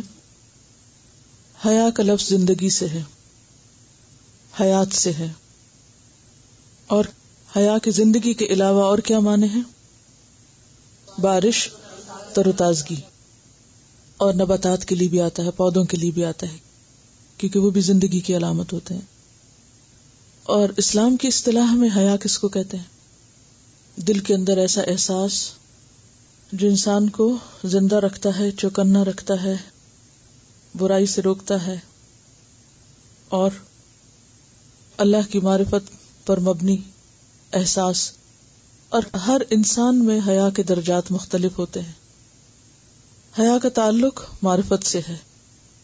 جتنی زیادہ انسان کو اللہ کی معرفت، اللہ کی پہچان، اللہ کے قرب کا احساس اور اللہ کے حاضر اور موجود ہونے کا احساس ہوتا ہے، اتنا ہی زیادہ حیا کا درجہ انسان کے دل میں بڑھ جاتا ہے. جنید بغدادی کہتے ہیں الحیاء رؤیت الآلاء ورؤیت التقصیر. الحیاء حیا رؤیت الآلاء، رؤیا کس کو کہتے ہیں؟ دیکھنے کو. اور آلاء فبأی آلاء ربکما تکذبان، نعمتیں، قدرتیں. اللہ کی معرفت کس طرح پیدا ہوتی ہے؟ جب انسان اللہ کی نعمتوں کو محسوس کرنے لگتا ہے اور جب اسے ہر چیز کے اندر اللہ کی قدرت اور اللہ کا کمال نظر آنے لگتا ہے. اور دوسری طرف ورؤیت التقصیر، رؤیا دیکھتا ہے انسان، تقصیر قصر سے. نماز قصر کس کو کہتے ہیں؟ چھوٹی نمازوں کو جو سفر میں پڑھتے ہیں. تقصیر کا مطلب ہوتا ہے کوتاہیاں، کوتاہی. ورؤیت التقصیر، ایک طرف انسان اللہ کی عظمتوں کو پالے اور دوسری طرف انسان کو اپنی غلطیاں نظر آنے لگیں، اپنی کوتاہیاں ستانے لگیں، شرمندہ کرنے لگیں. تو عطا ہی عطا، میں خطا ہی خطا. کہ جب انسان کو اللہ کی عطا اور بخشش اور رحمت ہر طرف پھیلی ہوئی نظر آتی ہے اور دوسری طرف اپنی غلطیاں نظر آنے لگتی ہیں، اپنی کوتاہیاں سمجھ آنے لگتی ہیں، اپنی غفلتیں اور اللہ کی اطاعت میں کمی، تو ان دونوں چیزوں کے ملاپ سے جو تیسری چیز پیدا ہوتی ہے اس کو حیا کہتے ہیں. ان دونوں چیزوں کے یا ان دونوں احساسات کے بیچ کا احساس یا ان دونوں کے ملاپ سے جو احساس ڈیولپ ہوتا ہے اس کا نام حیا ہے. اور یہی احساس پھر انسان کے اندر ایسی قوت پیدا کرتا ہے کہ اس کو برے کاموں سے روک دیتا ہے. لہذا حیا ایک ایسی قوت بن جاتی ہے کہ جو بالکل فطری طور پر انسان کے اندر ایک رکاوٹ کھڑی کر دیتی ہے برائی کی طرف بڑھنے سے. انسان اللہ کے حیا سے، غلط لفظ بولنے سے، برے الفاظ بولنے سے، بد اخلاقی برتنے سے گھبرانے لگتا ہے، کیونکہ اسے محسوس ہوتا ہے کہ ہر جگہ میرا رب میرے ساتھ ہے، وہ مجھے دیکھ رہا ہے، وہ میرے ساتھ کیا معاملہ کر رہا ہے اور میں اس کے ساتھ اور اس کی مخلوق کے ساتھ کیسے پیش آ رہا ہوں، کیا معاملہ کر رہا ہوں. جب انسان کو اللہ کا دینا، اللہ کی بخشش محسوس ہوتی ہے تو پھر انسان شرم کے مارے گناہ کرنے سے بھی رکنے لگتا ہے. اسی کا نام حیا ہے کہ انسان گناہوں کو چھوڑ دے، غلط چیزوں کو چھوڑ دے، ان چیزوں کو چھوڑ دے جو اس کے دل میں کھٹک جائیں، خواہ اس پر انسان کو شریعت کا کوئی واضح حکم معلوم ہو یا نہ ہو، لیکن وہ ان کو چھوڑ دے. ہو سکتا ہے ایک چیز فتویٰ کے اعتبار سے بالکل درست ہو، لیکن تقویٰ کے اعتبار سے اور آپ کے اپنے اندر کی کیفیت کے اعتبار سے وہ چیز آپ کو درست معلوم نہ ہوتی ہو. تو اس باریک نظر کے پیدا ہونے کا نام ہی حیا ہے. ایک روایت میں آتا ہے عیسیٰ علیہ السلام کو اللہ تعالیٰ نے وحی کی، عز نفسک فإن اتعظت فإلا فاستحیی منی انت عز الناس.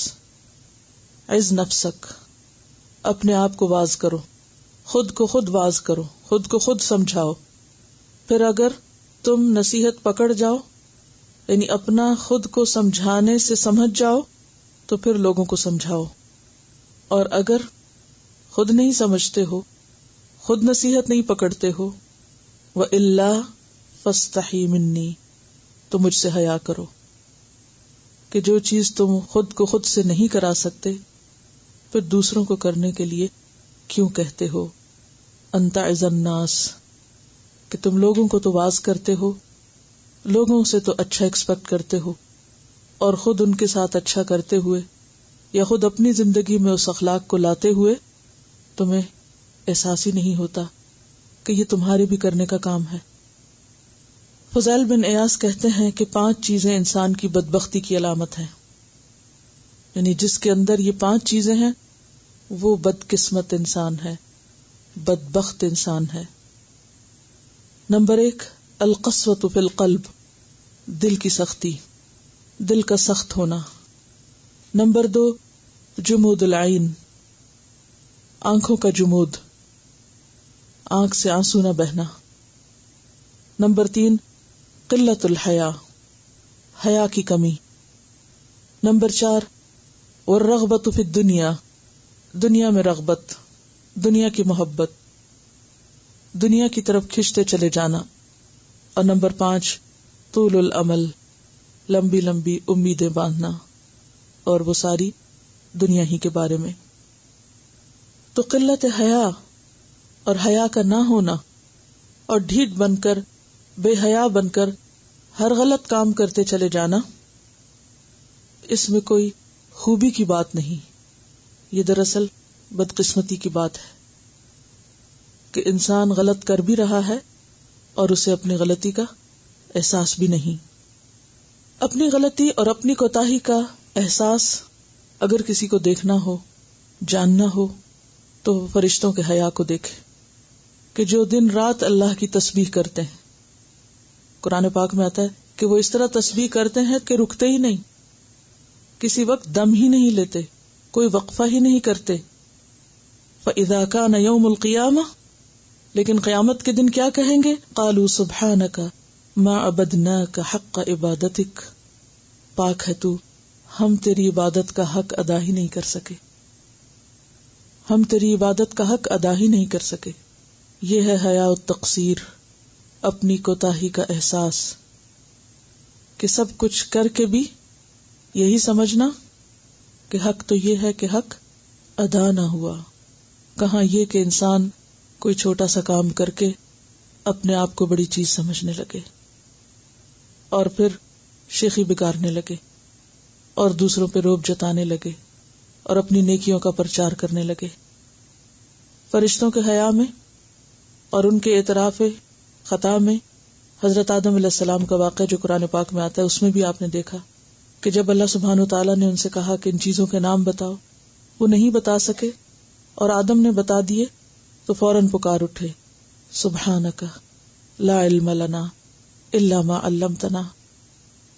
کہ انسان اپنی کمی اور اپنی کوتاہی کا اعتراف کرتے ہوئے کبھی نہ گھبرائے، کیونکہ انسان کامل نہیں بنایا گیا، انسان کے اندر کمی ہے اور ہر انسان کے اندر ہے، اور اس کمی کا اعتراف یہ بھی حیا میں سے ہے، اور اپنی کمی کا اعتراف نہ کرنا یہ بھی بے حیائی ہی کی ایک قسم ہے کہ ایک تو چوری اور اوپر سے سینہ زوری. پھر اسی طرح حیا المحبہ بھی ہوتا ہے ایک، یعنی اگر انسان کو اپنے آپ کو ٹیسٹ کرنا ہو کہ وہ اللہ تعالی سے کس قسم کا حیا کرتا ہے، تو وہ اپنے آپ کو ایسی سچویشن پر رکھ کر دیکھے کہ جب وہ دنیا میں اپنی کسی محبوب ترین ہستی سے ملتا ہے تو اس کی کیفیت کیا ہوتی ہے. جب کوئی محب محبوب کا سامنا کرتا ہے، محب کس کو کہتے ہیں؟ عربی الفاظ ہیں. محب کہتے ہیں محبت کرنے والے کو، فاعل ہے، اور محبوب مفعول کے وزن پر جس سے محبت کی جاتی ہے. کہ اگر وہ اچانک سامنے آ جائے یا اس سے ملاقات کرنی پڑ جائے تو انسان کی کیفیت اور انسان کی سوچ اور اس وقت کنڈیشن کیا ہوتی ہے. انسان کے پاس الفاظ نہیں ہوتے، انسان کی سوچ کام کرنا چھوڑ دیتی ہے. جب ہم اللہ کے آگے نماز میں کھڑے ہوتے ہیں، اپنی محبت کے اظہار میں اللہ سے ملاقات کرنے کے لیے جاتے ہیں، تو اللہ کا تصور کر کے کیا کبھی رک کے کچھ سوچا کیا پڑھ رہے ہیں؟ کبھی تنہائی میں اللہ کو یاد کر کے سوچا کہ جب کوئی اور نہیں ہوتا تو اللہ تو ہمارے ساتھ ہوتا ہے نا، اور وہی اللہ سے ملاقات کا بہترین وقت ہوتا ہے. اللہ سے حیا کرنا یہ ہے، اگر وہ اللہ کی معرفت کے بعد اللہ کی محبت پر مبنی ہو تو پھر انسان کی کیفیت اسی طرح ہوتی ہے کہ انسان اپنے گناہوں پر پردے یوں نہیں ڈالتا، حجتیں نہیں کرتا، تعویلیں نہیں سوچتا، بہانے نہیں کرتا، اپنی غلطی کو خود مانتا ہے، کسی اور کو بلیم نہیں کرتا.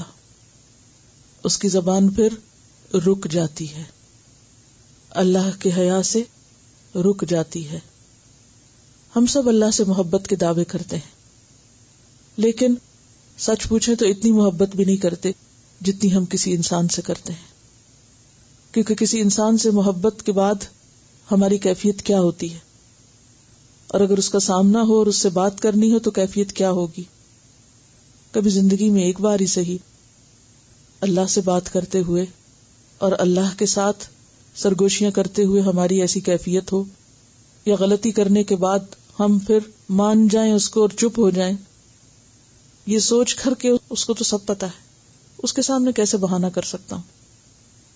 اس کا نام دراصل حیا ہے. لیکن جب ہم اللہ سے نہیں ڈرتے، اللہ سے نہیں شرماتے، اللہ سے محبت نہیں کرتے، تو پھر ہماری کیفیت کیا ہوتی ہے؟ اپنی ہر غلطی چھوٹی نظر آتی ہے، بلکہ نظر ہی نہیں آتی. اور اگر کوئی دکھا دے آئینہ تو اس پر 100 بہانے کر کے ٹال دیتے ہیں، ماننے کی طرف آتے ہی نہیں. اسی لیے اعلیٰ درجے کا حیا حیا النفس ہوتا ہے. اعلیٰ درجے کا حیا حیا النفس ہے. حیا النفس کیا ہے؟ اپنے آپ سے شرمانا، خود سے شرمانا، اپنی خطائیں دیکھ کر، اپنی غلطیاں دیکھ کر شرم سے سر جھکا لینا. اور یہی دراصل حیا ہے. یہ بالکل ایسے ہی ہے کہ اگر ہمیں کوئی ہماری بے خبری میں اتاری تصویر دکھا دے، کوئی ہماری ویڈیو بنا رہا اور ہمیں پتہ نہ ہو کہ ہم کر کیا رہے ہیں، اور پھر وہ ہمیں سامنے کر کے دکھا دے اپنی ان کوتاہیوں، ان غلطیوں کو جن کو ہم جھٹلا نہ سکیں، کیونکہ سامنے کسی چیز کو دیکھ کر تو ہم انکار نہیں کر سکتے نا، پھر تو ہمیں ماننا ہی پڑتا ہے. اس وقت جو ہم خود سے شرماتے ہیں نا. کبھی ایسی کیفیت ہوئی زندگی میں؟ ہوتا ہے کبھی. بعض دفعہ ایسا ہوتا ہے کہ اگر کوئی ایسی تصویر ہمیں دکھائے تو ہم فوراً چھین کے چھپا دیتے ہیں، پھاڑ دیتے ہیں، ہم اس کو فیس نہیں کر سکتے. کبھی اپنی آواز بھر کے سنیں، کیا کہتے ہیں، کیسے کہتے ہیں، سن نہیں سکتے. خود کو خود فیس نہیں کر سکتے، صرف اس جگہ جہاں ایسے ایویڈنس موجود ہوں کہ جن کو ہم جھٹلا نہ سکیں. باقی اپنے اعمال پر تو ہم ہر وقت خود کو جھوٹ بولتے ہیں، خود اپنے ساتھ سچے نہیں ہوتے. بات کر کے کہتے ہیں ہم نے کی نہیں، غلطی کر کے کہتے ہیں یہ غلطی نہیں. یہ سب کیوں ہوتا ہے؟ قلت حیا سے، حیا کی کمی سے.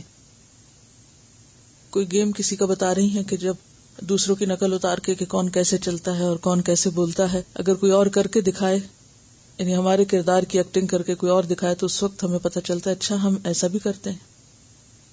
تو بات یہ ہے کہ اصل حیا کون سا حیا ہے؟ حیا النفس ہے.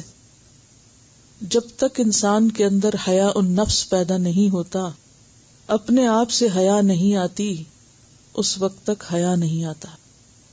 اور اس میں انسان اپنا بولنا، اپنا چلنا، لوگوں سے معاملہ کرنا، ان سب چیزوں کے ساتھ ساتھ اپنے خیالات اور اپنے دل کی باتیں، ان کو بھی انسان انالائز کرے.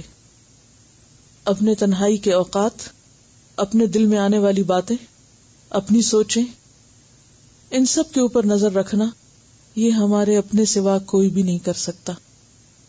میرے دل میں کیا ہے، آپ میں سے کون جھانک کے دیکھ کے میری غلطیوں کو پہچان کے مجھے بتا سکتا ہے؟ بتائیے. کوئی مدد کر سکتا ہے میری؟ کوئی بھی نہیں کر سکتا.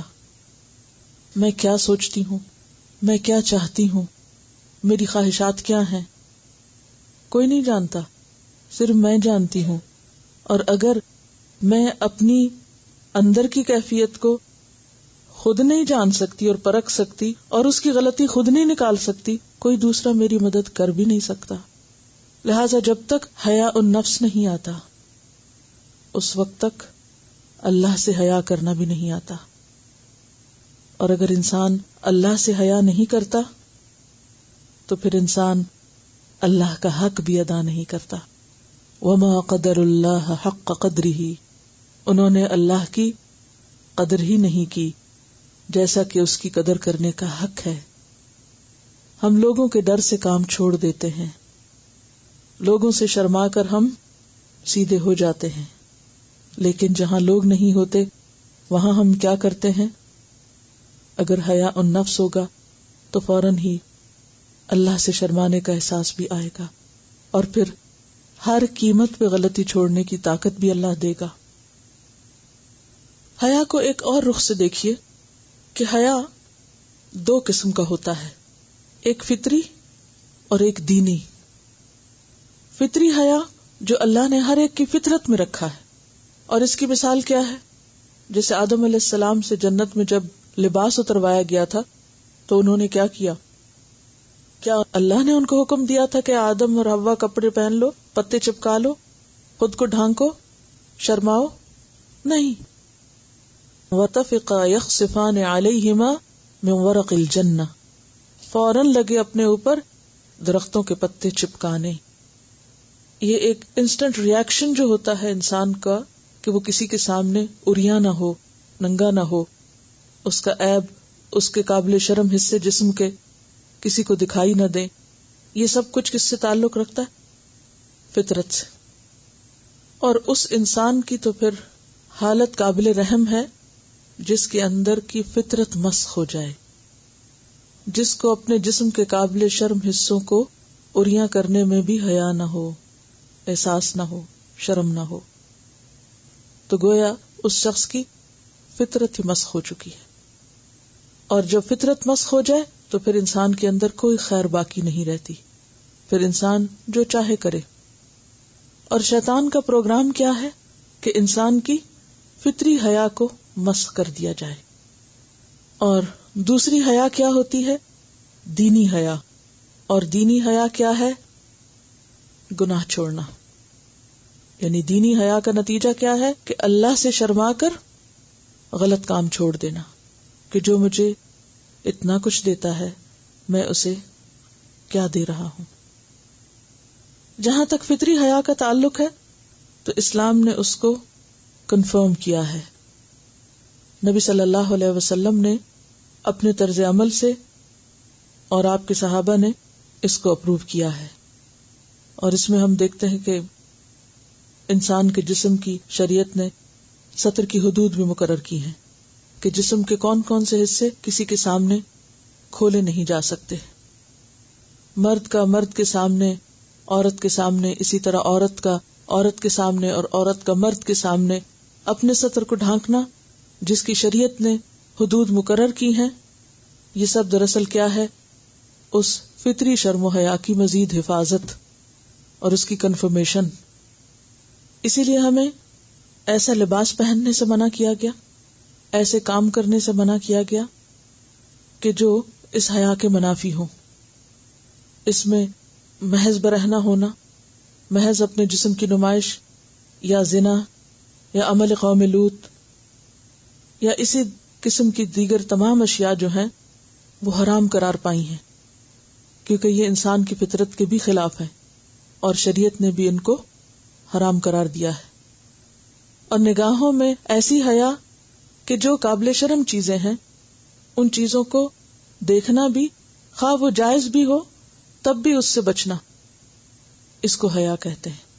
اور جن لوگوں کی فطرت بہت پاک ہوتی ہے، یا جو لوگ انتہائی فطرت پر ہوتے ہیں، نیچرلی ان کے اندر ایسی چیزیں ہوتی ہیں. اور جب فطرت مسخ ہوتی چلی جاتی ہے تو پھر انسان شیطان کو بھی شرمانے والے کام کرنے لگتا ہے اور وہ تمام حدود توڑ دیتا ہے کہ جو پھر شریعت نے رکھی ہے.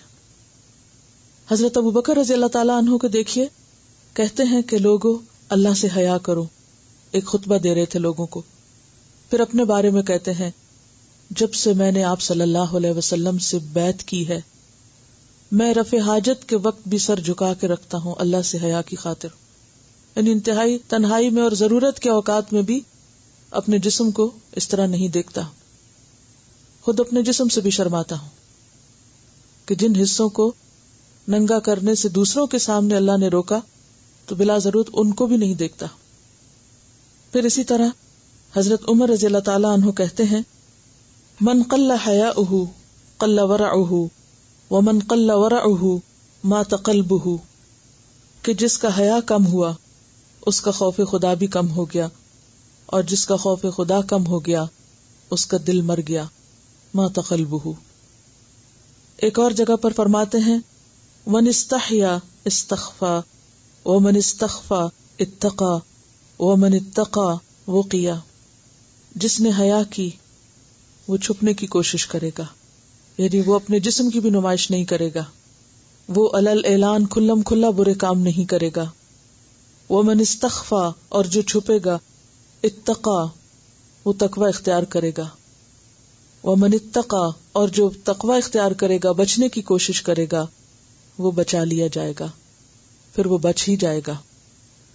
تو انسان نہ صرف یہ کہ اپنے جسم کے قابل شرم حصوں کو چھپائے، بلکہ اپنی زبان سے بھی فحش بات نہ نکالے، نہ گالی گلوچ، نہ کسی اور طرح کے فحش الفاظ. اور اسی طرح کسی سے معاملہ کرتے وقت، کسی سے بات کرتے وقت حیا اور حشمت کے دائرے میں رہے. اپنے چلنے پھرنے، بیٹھنے، لیٹنے، ان تمام پہلوؤں میں اس چیز کو اپنے سامنے رکھے. حضرت عثمان رضی اللہ تعالیٰ عنہ کے بارے میں آپ نے پڑھا ہوگا. حضرت عائشہ روایت کرتی ہیں کہ ایک مرتبہ آپ صلی اللہ علیہ وسلم لیٹے ہوئے تھے. اتنے میں ابو بکر آئے، اجازت مانگی، آپ نے ان کو آنے کی اجازت دی اور وہ اپنا کام کر کے چلے گئے. تھوڑی دیر کے بعد عمر آئے، آپ نے عمر کو بھی اجازت دی اندر آنے کی اور وہ بھی اپنا کام کر کے چلے گئے. تھوڑی دیر میں حضرت عثمان نے آنے کی اجازت مانگی. جب انہوں نے اجازت مانگی تو آپ لیٹے ہوئے تھے، اٹھ کر بیٹھ گئے. تو کہتی ہیں کہ میں نے تھوڑی سی حیرت کا اظہار کیا اور کہا کہ عثمان کے آنے پر آپ نے یعنی اپنے کپڑے اور اپنا حال حلیہ درست کر کے آپ بیٹھ گئے. تو آپ نے فرمایا کہ ان عثمان رجل حی، کہ عثمان بہت شرم والے انسان ہیں، اور مجھے حیا آئی کہ میں اس حال میں اس کے سامنے ہوں. ایک اور روایت میں آتا ہے صحیح مسلم کی کہ کیا میں نہ حیا کروں اس سے جس سے فرشتے بھی حیا کرتے ہیں. تو حضرت عثمان رضی اللہ تعالیٰ عنہ کی ایک خاص خوبی تھی. تو اس سے پتہ چلتا ہے کہ لوگوں کے سامنے احسن طریقے سے آنا، صحیح حال حلیے میں آنا، یہ بھی حیا سے تعلق رکھتا ہے. مثلا آپ دیکھیں کہ اگر آپ بیٹھے ہوئے ہیں یا کیجولی کچھ کام کاج کر رہے ہیں، آپ کی کوئی بہن آتی ہے، دوست آتی ہیں، آپ اسی طرح رہتے ہیں، لیکن جو ہی آپ کے والد آتے ہیں تو آپ کیا کرتے ہیں؟ سمٹ جاتے ہیں، سیدھے ہو کے بیٹھ جاتے ہیں. یہ کیا ہے؟ یہ فطری حیا ہے. لیکن اگر کوئی یہ کہے کہ نہیں I don't care, who cares, یہی جملے اور یہی الفاظ بے حیائی کے الفاظ ہیں کہ ہو کیئرس. مومن یہ نہیں کہتا کہ ہو کیئرس. مومن تو کیئر فری نہیں، کیئرفل ہوتا ہے. وہ اپنے الفاظ، اپنے رکھ رکھاؤ، اپنی نگاہیں، اپنی چال ڈھال اور اپنی بات چیت ہر چیز میں باحیا ہوتا ہے. حضرت ابو موسیٰ اشعری کے بارے میں آتا ہے کہ انہوں نے کچھ لوگوں کو دیکھا کہ بغیر ازار کے، ازار کہتے ہیں نیچے کے تہبند کو، آپ پاجامہ کہہ لیں، دھوتی کہہ لیں، کچھ بھی، بغیر ازار کے پانی میں کھڑے ہیں. اب پانی میں جب انسان کھڑا ہوتا ہے تو اس کا جسم ننگا نہیں ہو رہا ہوتا، اور خاص طور پر اگر پانی میں کچھ مٹی وٹی بھی ملی ہوئی ہو. لیکن انہیں پتا چلا کہ لوگ بغیر لباس کے پانی میں ہیں. تو ان سے خطاب کر کے کہا لَأَنْ أَمُوتُ ثُمَّ أُنْشَرُ ثُمَّ أَمُوتُ ثُمَّ أُنْشَرُ ثُمَّ أَمُوتُ ثُمَّ أُنْشَرُ أَحَبُّ إِلَيَّ مِنْ أَنْ أَفْعَلَ مِثْلَ هَذَا، کہ میں اگر مر جاؤں پھر زندہ کیا جاؤں، پھر مروں پھر زندہ کیا جاؤں، پھر مروں پھر زندہ کیا جاؤں، یہ مجھے زیادہ پسند ہے بنسبت اس کے کہ میں ان جیسی حرکت کروں کہ پبلک پلیس پر بغیر اپنے جسم کے نچلے حصے کو ڈھانکے اس طرح کھڑا ہو جاؤں. تو یہ بھی دراصل کیا ہے؟ حیا ہی ہے. ان کے بارے میں یہ بھی آتا ہے ابو موسیٰ اشعری کے بارے میں کہ وہ رات کو بھی لباس پہن کر سوتے اور ایسا لباس پہن کر سوتے کہ جس سے انہیں یہ اندیشہ نہ رہتا کہ ان کا جسم سوتے میں کھل جائے گا. حالانکہ آپ دیکھتے ہیں کہ قرآن پاک میں بھی اس بات کی اجازت ہے کہ انسان جب رات کو سوئے تو اپنے جسم کو راحت پہنچانے کے لیے وہ اپنے لباس کو مختصر کر سکتا ہے یا ہٹا سکتا ہے. اگرچہ بالکل تنہائی میں بھی ننگا ہونے سے منع کیا گیا، لیکن ایسا لباس کہ جو ڈھیلا ڈالا وہ پہن سکتا ہے. لیکن ابو موسیٰ اشعری اس معاملے میں بھی بہت کیئرفل تھے کہ کہیں سوتے میں بھی میرے جسم سے ایسے اس طرح کپڑا نہ ہٹے کہ کوئی اور دیکھے، کسی کی اچانک نظر پڑے. یہ سب احتیاط حیا کی وجہ سے تھی. وفد عبد القیس جب آپ صلی اللہ علیہ وسلم کے پاس آیا تو انہوں نے سواریوں سے اترتے ہی نہ آؤ دیکھا نہ تاؤ، نہ کپڑے بدلے اور نہ ہی اپنا حال حلیہ درست کیا. فوراً شوق ملاقات میں آپ صلی اللہ علیہ وسلم کے پاس پہنچ گئے. آپ نے پوچھا کہ آپ کا سردار کہاں ہے؟ تو کہا کہ وہ پیچھے آ رہے ہیں. وہ اترے اور انہوں نے اپنا حال حلیہ درست کیا اور بہت آرام سے سمجھ بوجھ کے قدم اٹھاتے ہوئے وہ آپ کے پاس تشریف لائے. تو آپ صلی اللہ علیہ وسلم نے ان سے فرمایا ان فیک لخصلتین یحبہم اللہ، کہ تمہارے اندر 2 خصلتیں ایسی ہیں کہ جن سے اللہ محبت کرتا ہے. قلت ما ہما، اشج کہتے ہیں اے اللہ کے رسول صلی اللہ علیہ وسلم وہ کون سی خصلتیں ہیں؟ قال الحلم والحیاء، آپ نے فرمایا حلم اور حیا. قلت قدیما کانا او حدیثا، میں نے پوچھا کہ یہ شروع سے ہے میرے اندر یا ابھی پیدا ہوئی ہیں؟ بعض اوقات انسان اپنے آپ کے بارے میں بھی نہیں جانتا ہوتا جب تک کوئی دوسرا اس کو احساس نہیں دلاتا کہ تمہارے اندر یہ خوبی بھی ہے اور تم ایسا اور ایسا بھی کر سکتے ہو. قال لا قدیما، فرمایا نہیں یہ پہلے سے ہی ہے، بہت پرانی ہے. قلت الحمد للہ الذی جبلنی علی خلقین یحبہم اللہ، تو کہنے لگے اللہ کا شکر ہے کہ اللہ نے مجھے ایسے اخلاق پر پیدا کیا کہ جس سے اللہ خود محبت کرتا ہے، کہ میرے اندر وہ صفات پیدا کی کہ جو اللہ کو محبوب ہیں. اور وہ کیا ہے؟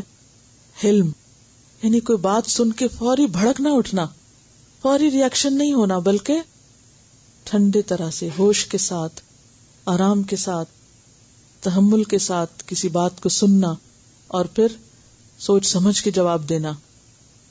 اور اسی طرح جلد بازی سے بچنا کہ جیسے باقی سب لوگ فوراً اتر کے پہنچ گئے اور وہ آرام سے آئے. اب اس میں کوئی بے ادبی کی بات نہیں تھی کہ، اور نہ ہی انہیں اس بات کی گھبراہٹ ہوئی کہ سب پہنچ گئے اور میں ابھی تک نہیں پہنچا. انہوں نے ادب اور احترام کس چیز کا نام سمجھا کہ میں آپ کے سامنے ایسے حال حلیے میں جاؤں کہ آپ کو مجھ سے کوئی تکلیف نہ پہنچے. ظاہر ہے کہ ایک شخص اگر سفر سے آیا ہے دور سے تو اس کے جسم سے پسینے کی بو بھی آ رہی ہوگی، اس کے کپڑے بھی میلے ہوں گے اور اس کے بال بھی بکھرے ہوئے ہوں گے. تو ایسے میں اگر آپ کسی اہم شخصیت سے ملاقات کے لیے جا رہے ہیں تو اپنے آپ کو ایک پریزنٹیبل فارم میں لے کر جائیں کہ آپ دوسروں کے لیے کراہت اور ناپسندیدگی اور نفرت کا سبب نہ بنے، یہ تکلیف کا سبب نہ بنے. اور پھر یہ ہے کہ جب وہ چل کے بھی آئے تو بھگدڑ مچاتے ہوئے نہیں، بلکہ آرام کے ساتھ، وقار کے ساتھ، سکون کے ساتھ. تو ان کو آپ نے اپریشیٹ کیا، ان کے سامنے ان کی تعریف کی اور فرمایا کہ یہ بات اللہ کو پسند ہے. اور دوسری حیا، کیونکہ اس بات کا تعلق بھی حیا سے ہے کہ انسان جب کسی کے سامنے جائے یا کہیں بیٹھے تو ایسے حال میں بیٹھے کہ وہ دوسروں کے لیے اذیت کا سبب نہ ہو، الا یہ کہ انسان کو کوئی ایسی تکلیف ہو یا کوئی ایسی مجبوری ہو تو وہ اور بات ہے. تو اس سے پتہ چلتا ہے کہ حیا ہمارے دین کی خوبصورتی ہے، اور اس کا تعلق صرف لباس پہننے سے نہیں بلکہ عادات سے بھی ہے، انداز گفتگو سے بھی ہے، انسان کی سوچوں اور خیالات سے بھی ہے، انسان کی تنہائی کے اوقات سے بھی ہے. تو بہرحال حیا ایمان کا حصہ بھی ہے اور حیا سراسر خیر ہے. آج کی حدیث پڑھتے ہیں ہم. عن عمران یومئذ قال قال رسول اللہ صلی اللہ علیہ وسلم الحیاء خیر کلہ، رواہ مسلم کتاب الایمان. سیدنا عمران رضی اللہ عنہ نے ایک دن روایت کی کہ رسول اللہ صلی اللہ علیہ وسلم نے فرمایا حیا ساری کی ساری خیر ہے، یعنی خواہ وہ ہماری عادات سے متعلق ہو، خیالات سے ہو، گفتگو سے ہو، لباس سے ہو، لوگوں کے ساتھ معاملہ کرنے سے ہو، حیا کی کوئی بھی قسم ہو، فطری ہو، دینی ہو، وہ خیر ہی خیر ہے، بھلائی ہی بھلائی ہے، اس سے انسان کو فائدہ ہی فائدہ پہنچے گا. عن انس قال قال رسول اللہ صلی اللہ علیہ وسلم ما كان الفحش في شيء الا شانه وما كان الحياء في شيء الا زانه. رواہ الترمذی کتاب البر والصلة. سیدنا انس رضی اللہ عنہ سے روایت ہے کہ رسول اللہ صلی اللہ علیہ وسلم نے فرمایا، جس چیز میں بھی بے حیائی ہوتی ہے وہ اسے عیبدار بنا دیتی ہے، اور حیا جس چیز میں بھی ہو اسے زینت عطا کرتی ہے، اسے خوبصورتی عطا کرتی ہے. کیونکہ انسان جب کسی کے ساتھ بد اخلاقی سے پیش آتا ہے، جیسے پچھلی دفعہ ہم نے بات کی تھی کہ حیا کا تعلق کلام سے بھی، اور جفا جو ہے اور درستگی اور اجڑ پن اور انسیولائزڈ ہونا، یہ سب بے حیائی سے تعلق رکھتی ہیں چیزیں. یعنی بد اخلاقی ساری کی ساری بے حیائی ہے. بے حیا ہوتا ہے انسان تو بد اخلاق ہو سکتا ہے، با حیا انسان کبھی بھی بد اخلاق نہیں ہو سکتا. اس بارے میں کسی نے ایک واقعہ لکھا ہے اور بہت ہی تلخ تجربہ ہے ان کا، آپ کے ساتھ شیئر کروں گی، اور اس میں ہم سب کے سیکھنے کی بہت سی چیزیں ہیں. میں پہلے واقعہ آپ کو سناتی ہوں اور پھر اس کے بعد آپ سے پوچھتی ہوں کہ آپ نے کیا سیکھا اور اس کا تعلق حیا سے کس طرح ہے، اور کس طرح انسان بعض اوقات فحش بات کرتا ہے اور وہ اس کے لیے زندگی بھر کے لیے ایک ندامت اور شرمندگی اور دوسروں کے سامنے شرمندہ ہونے کا ذریعہ بن جاتا ہے. لکھتی ہے کہ میں اور میرے شوہر اپنی فیملی ہی کے کسی شخص کی خبر لینے گئے، حال پوچھنے گئے، بلکہ مبارکباد دینے گئے، کیونکہ 1 ماہ قبل ان کا آپریشن ہوا تھا اور وہ ٹھیک ہو کر گھر واپس آ چکے تھے. جب ہم وہاں گئے تو رات کا وقت تھا. وہ صاحب لیٹے ہوئے تھے، ان کی بیوی بھی ساتھ دوسرے بیڈ پر بیٹھی تھی، کوئی اور دوسرا گھر میں نہ تھا. ان صاحب کو کچھ سردی محسوس ہوئی، حالانکہ گرمیاں شروع ہو چکی تھی. انہوں نے کمبل مانگا، میں نے ان پہ کمبل ڈال دیا. پھر ان کی ٹانگ میں شدید قسم کا کھچاؤ ہوا.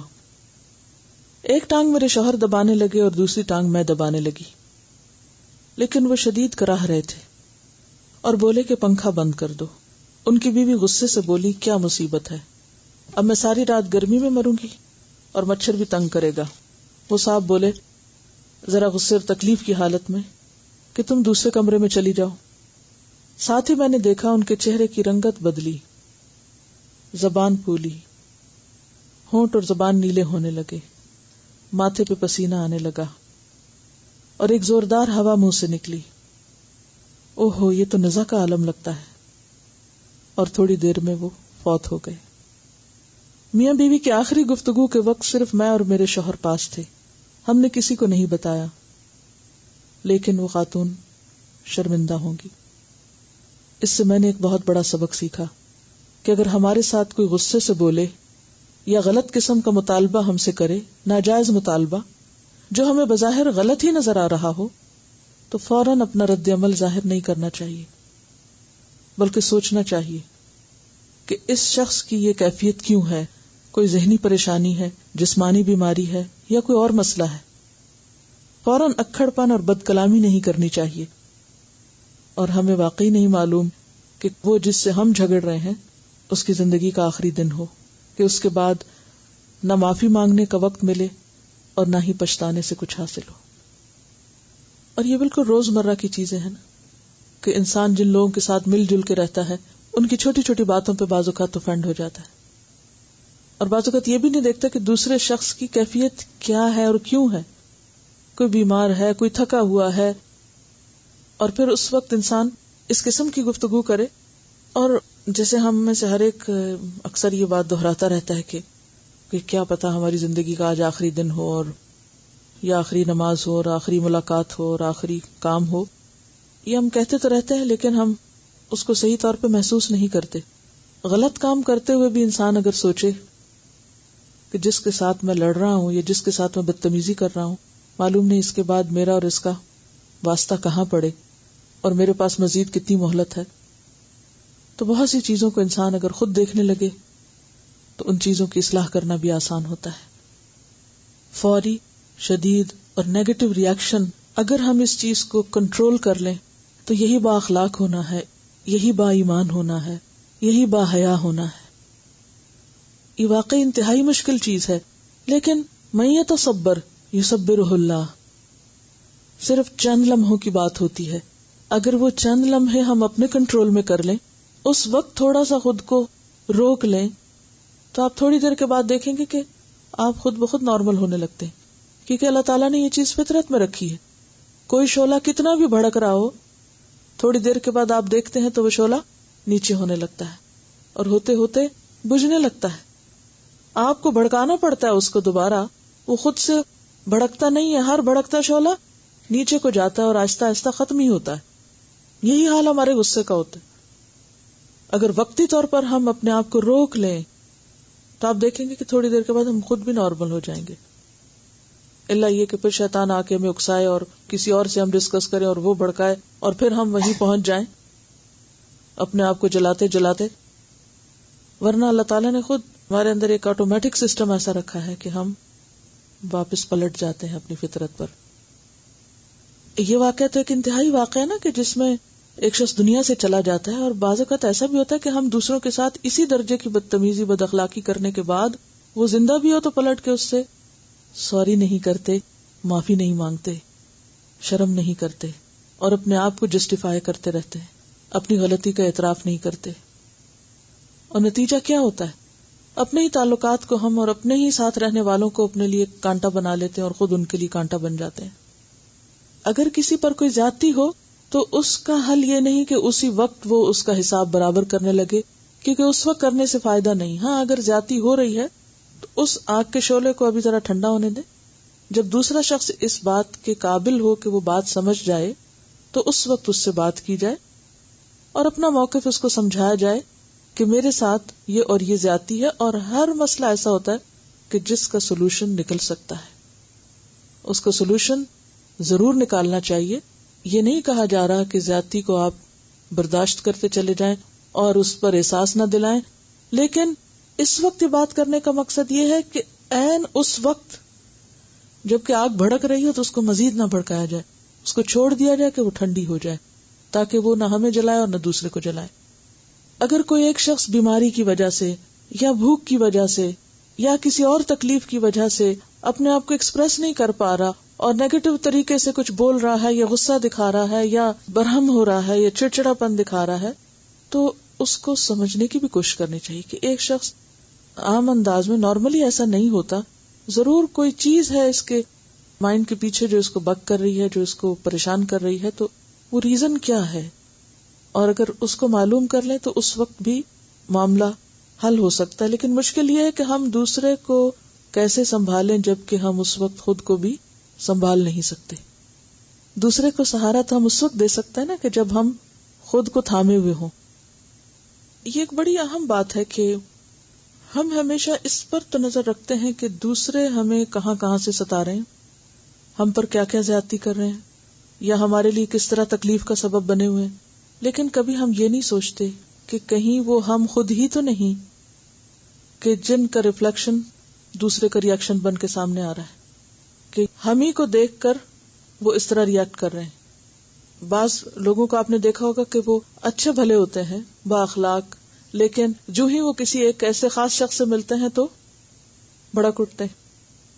تو ہر شخص کا اپنا ایک مزاج ہوتا ہے. تو صرف کمپلینٹس کرنے کی بجائے یہ بھی دیکھیں کہ ہم خود تو نہیں کسی چیز کا سبب، کیونکہ عموماً لوگوں کا رویہ ہمارے لیے ہمارے ہی طرز عمل کا ریئیکشن ہوتا ہے.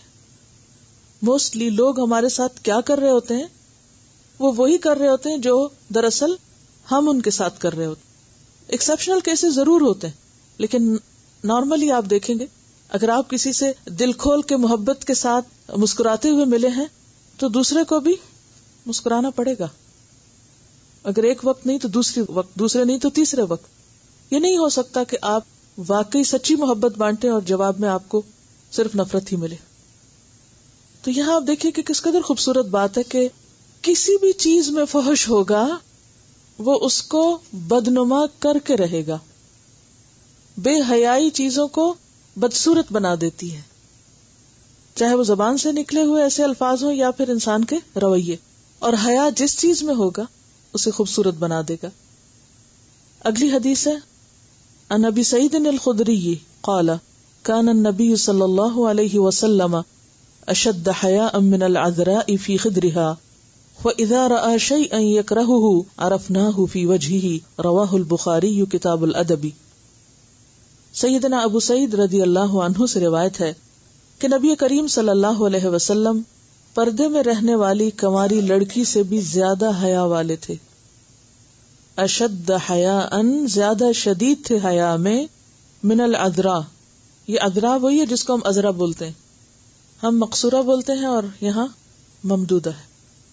من العذراء فی خدرها، خدر کہتے ہیں پردے کو، یعنی کنواری لڑکی جس کے اندر زیادہ حیا ہوتی ہے اس سے بھی زیادہ آپ باحیا تھے، یعنی اپنی گفتگو میں، دیکھنے کے انداز میں، کیونکہ حیا کا تعلق دیکھنے کے انداز سے بھی ہوتا ہے کہ بعض لوگ دوسروں کو گھور گھور کے دیکھتے رہتے ہیں، یا نفرت کی نگاہوں سے دیکھتے ہیں، یا تنقیدی نگاہوں سے دیکھتے ہیں. تو ایسی نگاہیں بھی دوسروں کے لیے اذیت کا سبب بنتی ہیں. تو حیا کی نظر کیا ہوتی ہے کہ انسان دوسرے کی طرف بقدر ضرورت ہی دیکھے. فَإِذَا رَأَى شَيْئًا يَكْرَهُهُ عَرَفْنَاهُ فِي وَجْهِهِ فَإِذَا رَأَى، پھر جب آپ دیکھتے شیئن کوئی چیز، يَكْرَهُهُ جسے آپ ناپسند کرتے، عَرَفْنَاهُ ہم پہچان جاتے اس کو، فی وجهه آپ کے چہرے میں، یعنی جو چیز آپ کو ناگوار ہوتی ہم آپ کے چہرہ مبارک سے سمجھ جاتے کہ آپ کو اچھی نہیں لگ رہی. اسی لیے آپ نے بہت سی حدیث میں، بہت سی روایات میں یہ دیکھا ہوگا کہ بعض اوقات اگر ایک صحابی نے کوئی ایسا کام کیا یا کوئی بات کی تو دوسرے نے اس کو احساس دلایا کہ دیکھو تم دیکھ نہیں رہے کہ آپ کے چہرے کا رنگ بدل رہا ہے، آپ اس کو ناپسند کر رہے ہیں. یعنی اس میں ایسے الفاظ یا ایسا رویہ یا ایسا چیخنا چلانا اور شور مچانا تو دور کی بات، آپ کیا کرتے تھے؟ صرف چہرے سے محسوس کراتے تھے. عن ابی مسعود قال قال النبی صلی اللہ علیہ وسلم ان مما ادرک الناس من کلام النبوۃ الاولى اذا لم تستحی فاصنع ما شئت رواہ البخاری کتاب الادب. سیدنا ابو مسعود رضی اللہ عنہ سے روایت ہے کہ نبی کریم صلی اللہ علیہ وسلم نے فرمایا، اگلے پیغمبروں کا جو کلام لوگوں کو ملا، اگلے پیغمبروں کا یعنی گزشتہ آپ سے پہلے، اس میں سے یہ بھی ہے کہ جب تم میں حیا نہ رہی تو پھر جو جی چاہے کرو. انا بے شک مما اس میں سے جو ادرکا پایا الناس لوگوں نے، من کلام النبوتی کلام نبوت میں سے، الاولا پہلی، کیا اذا جب لم نہیں، تستحی تم شرماؤ، حیا کرو، فسنا تو کرو، ما شئتا جو تم چاہو. تو اس سے کیا پتہ چلتا ہے کہ حیا کی وجہ سے انسان پھر صرف سلیکٹڈ کام کرتا ہے، اس کے الفاظ میں بھی سلیکشن ہوتی ہے، یعنی بولنے میں بھی، لکھنے میں بھی، ریاکشن میں، معاملات میں، لینے دینے میں، ہر چیز میں وہ ایک نفیس سلیکشن کرتا ہے، خوبصورت سلیکشن کرتا ہے. کیونکہ انسان کس چیز سے حیا کرتا ہے کہ اس کا کوئی عیب سامنے نہ آئے. یعنی فطری حیا کو اگر آپ دیکھیں تو انسان کے اندر فطری حیا کس چیز کا نام ہے کہ وہ اپنے جسم کے قابل شرم، عیب دار کا کیا مطلب ہے؟ کراہت آمیز ایسے حصوں کو چھپانا چاہتا ہے. اور فطری حیا میں کیا ہے؟ مثلا اگر آپ کے کپڑوں پر کوئی داغ لگا ہے تو آپ کا فوری ریاکشن کیا ہوگا؟ فوراً اس کو چھپائیں گے. تو بالکل اسی طرح جیسے انسان اپنے جسم کو چھپاتا ہے، جیسے انسان اپنے گندے لباس کو چھپاتا ہے، اگر چہرے پر یا جسم پر کوئی داغ ہو اس کو چھپاتا ہے. کوئی خلقی یا خلقی زیادہ تر ہم عام طور پہ چھپاتے ہیں کہ اگر کوئی ایسا برتھ مارک ہے یا کہیں کوئی چوٹ لگ گئی یا کوئی نشان، تو عموماً آپ نے دیکھا ہوگا کہ لوگ اپنے اس حصے کو کسی نہ کسی طرح چھپاتے ہیں. اگر مثلا منہ پہ جھریاں پڑنے لگی تو بالوں کا سٹائل ایسے کریں گے کہ ماتھا جو ہے وہ کچھ اس میں چھپ جائے، کچھ اسی طرح اور طریقے اختیار کریں گے. اگر جسم بھاری ہے تو کپڑے ایسے پہنیں گے کہ جس سے وہ حقیقت چھپ جائے کیونکہ وہ عیبدار چیز ہے. یعنی کہ کوئی بھی چیز جسے وہ سمجھتا ہے کہ خوبصورت نہیں، بدنما ہے، عیبدار ہے، تو اس کو وہ چھپانے کی فکر میں ہوتا ہے. لیکن افسوس یہ کہ ہم صرف اپنی خلقی خامیاں چھپاتے رہتے ہیں خلقی تو ہمارے ہاتھ میں بھی نہیں ہوتی نا. مثلاً بہت سی چیزیں ہمارے جسم میں، ہمارے ناک نقشے میں، حال حلیے میں، ہمارے پوسچر میں ایسی ہو سکتی ہیں کہ جن پہ ہمارا کوئی کنٹرول اور بس ہی نہیں. لیکن جو چیزیں ہمارے اختیار میں ہیں، کنٹرول میں ہیں، جن کو ہم چینج کر سکتے ہیں، نہ ان پہ ہماری توجہ ہے، نہ دھیان ہے، اور نہ ہی ہم اس کے بارے میں فکر مند ہیں، اور نہ ہی اس کو چھپانے کی فکر کرتے ہیں. اور چھپانا کیا ہے کہ انسان پھر ایسی باتیں نہ بولے، ایسے کام نہ کرے کہ جو اس کو عیبدار کرتے ہیں، جو اس کے اخلاق کو بدنما کرتے ہیں، جو اسے ایک ناپسندیدہ انسان بناتے ہیں.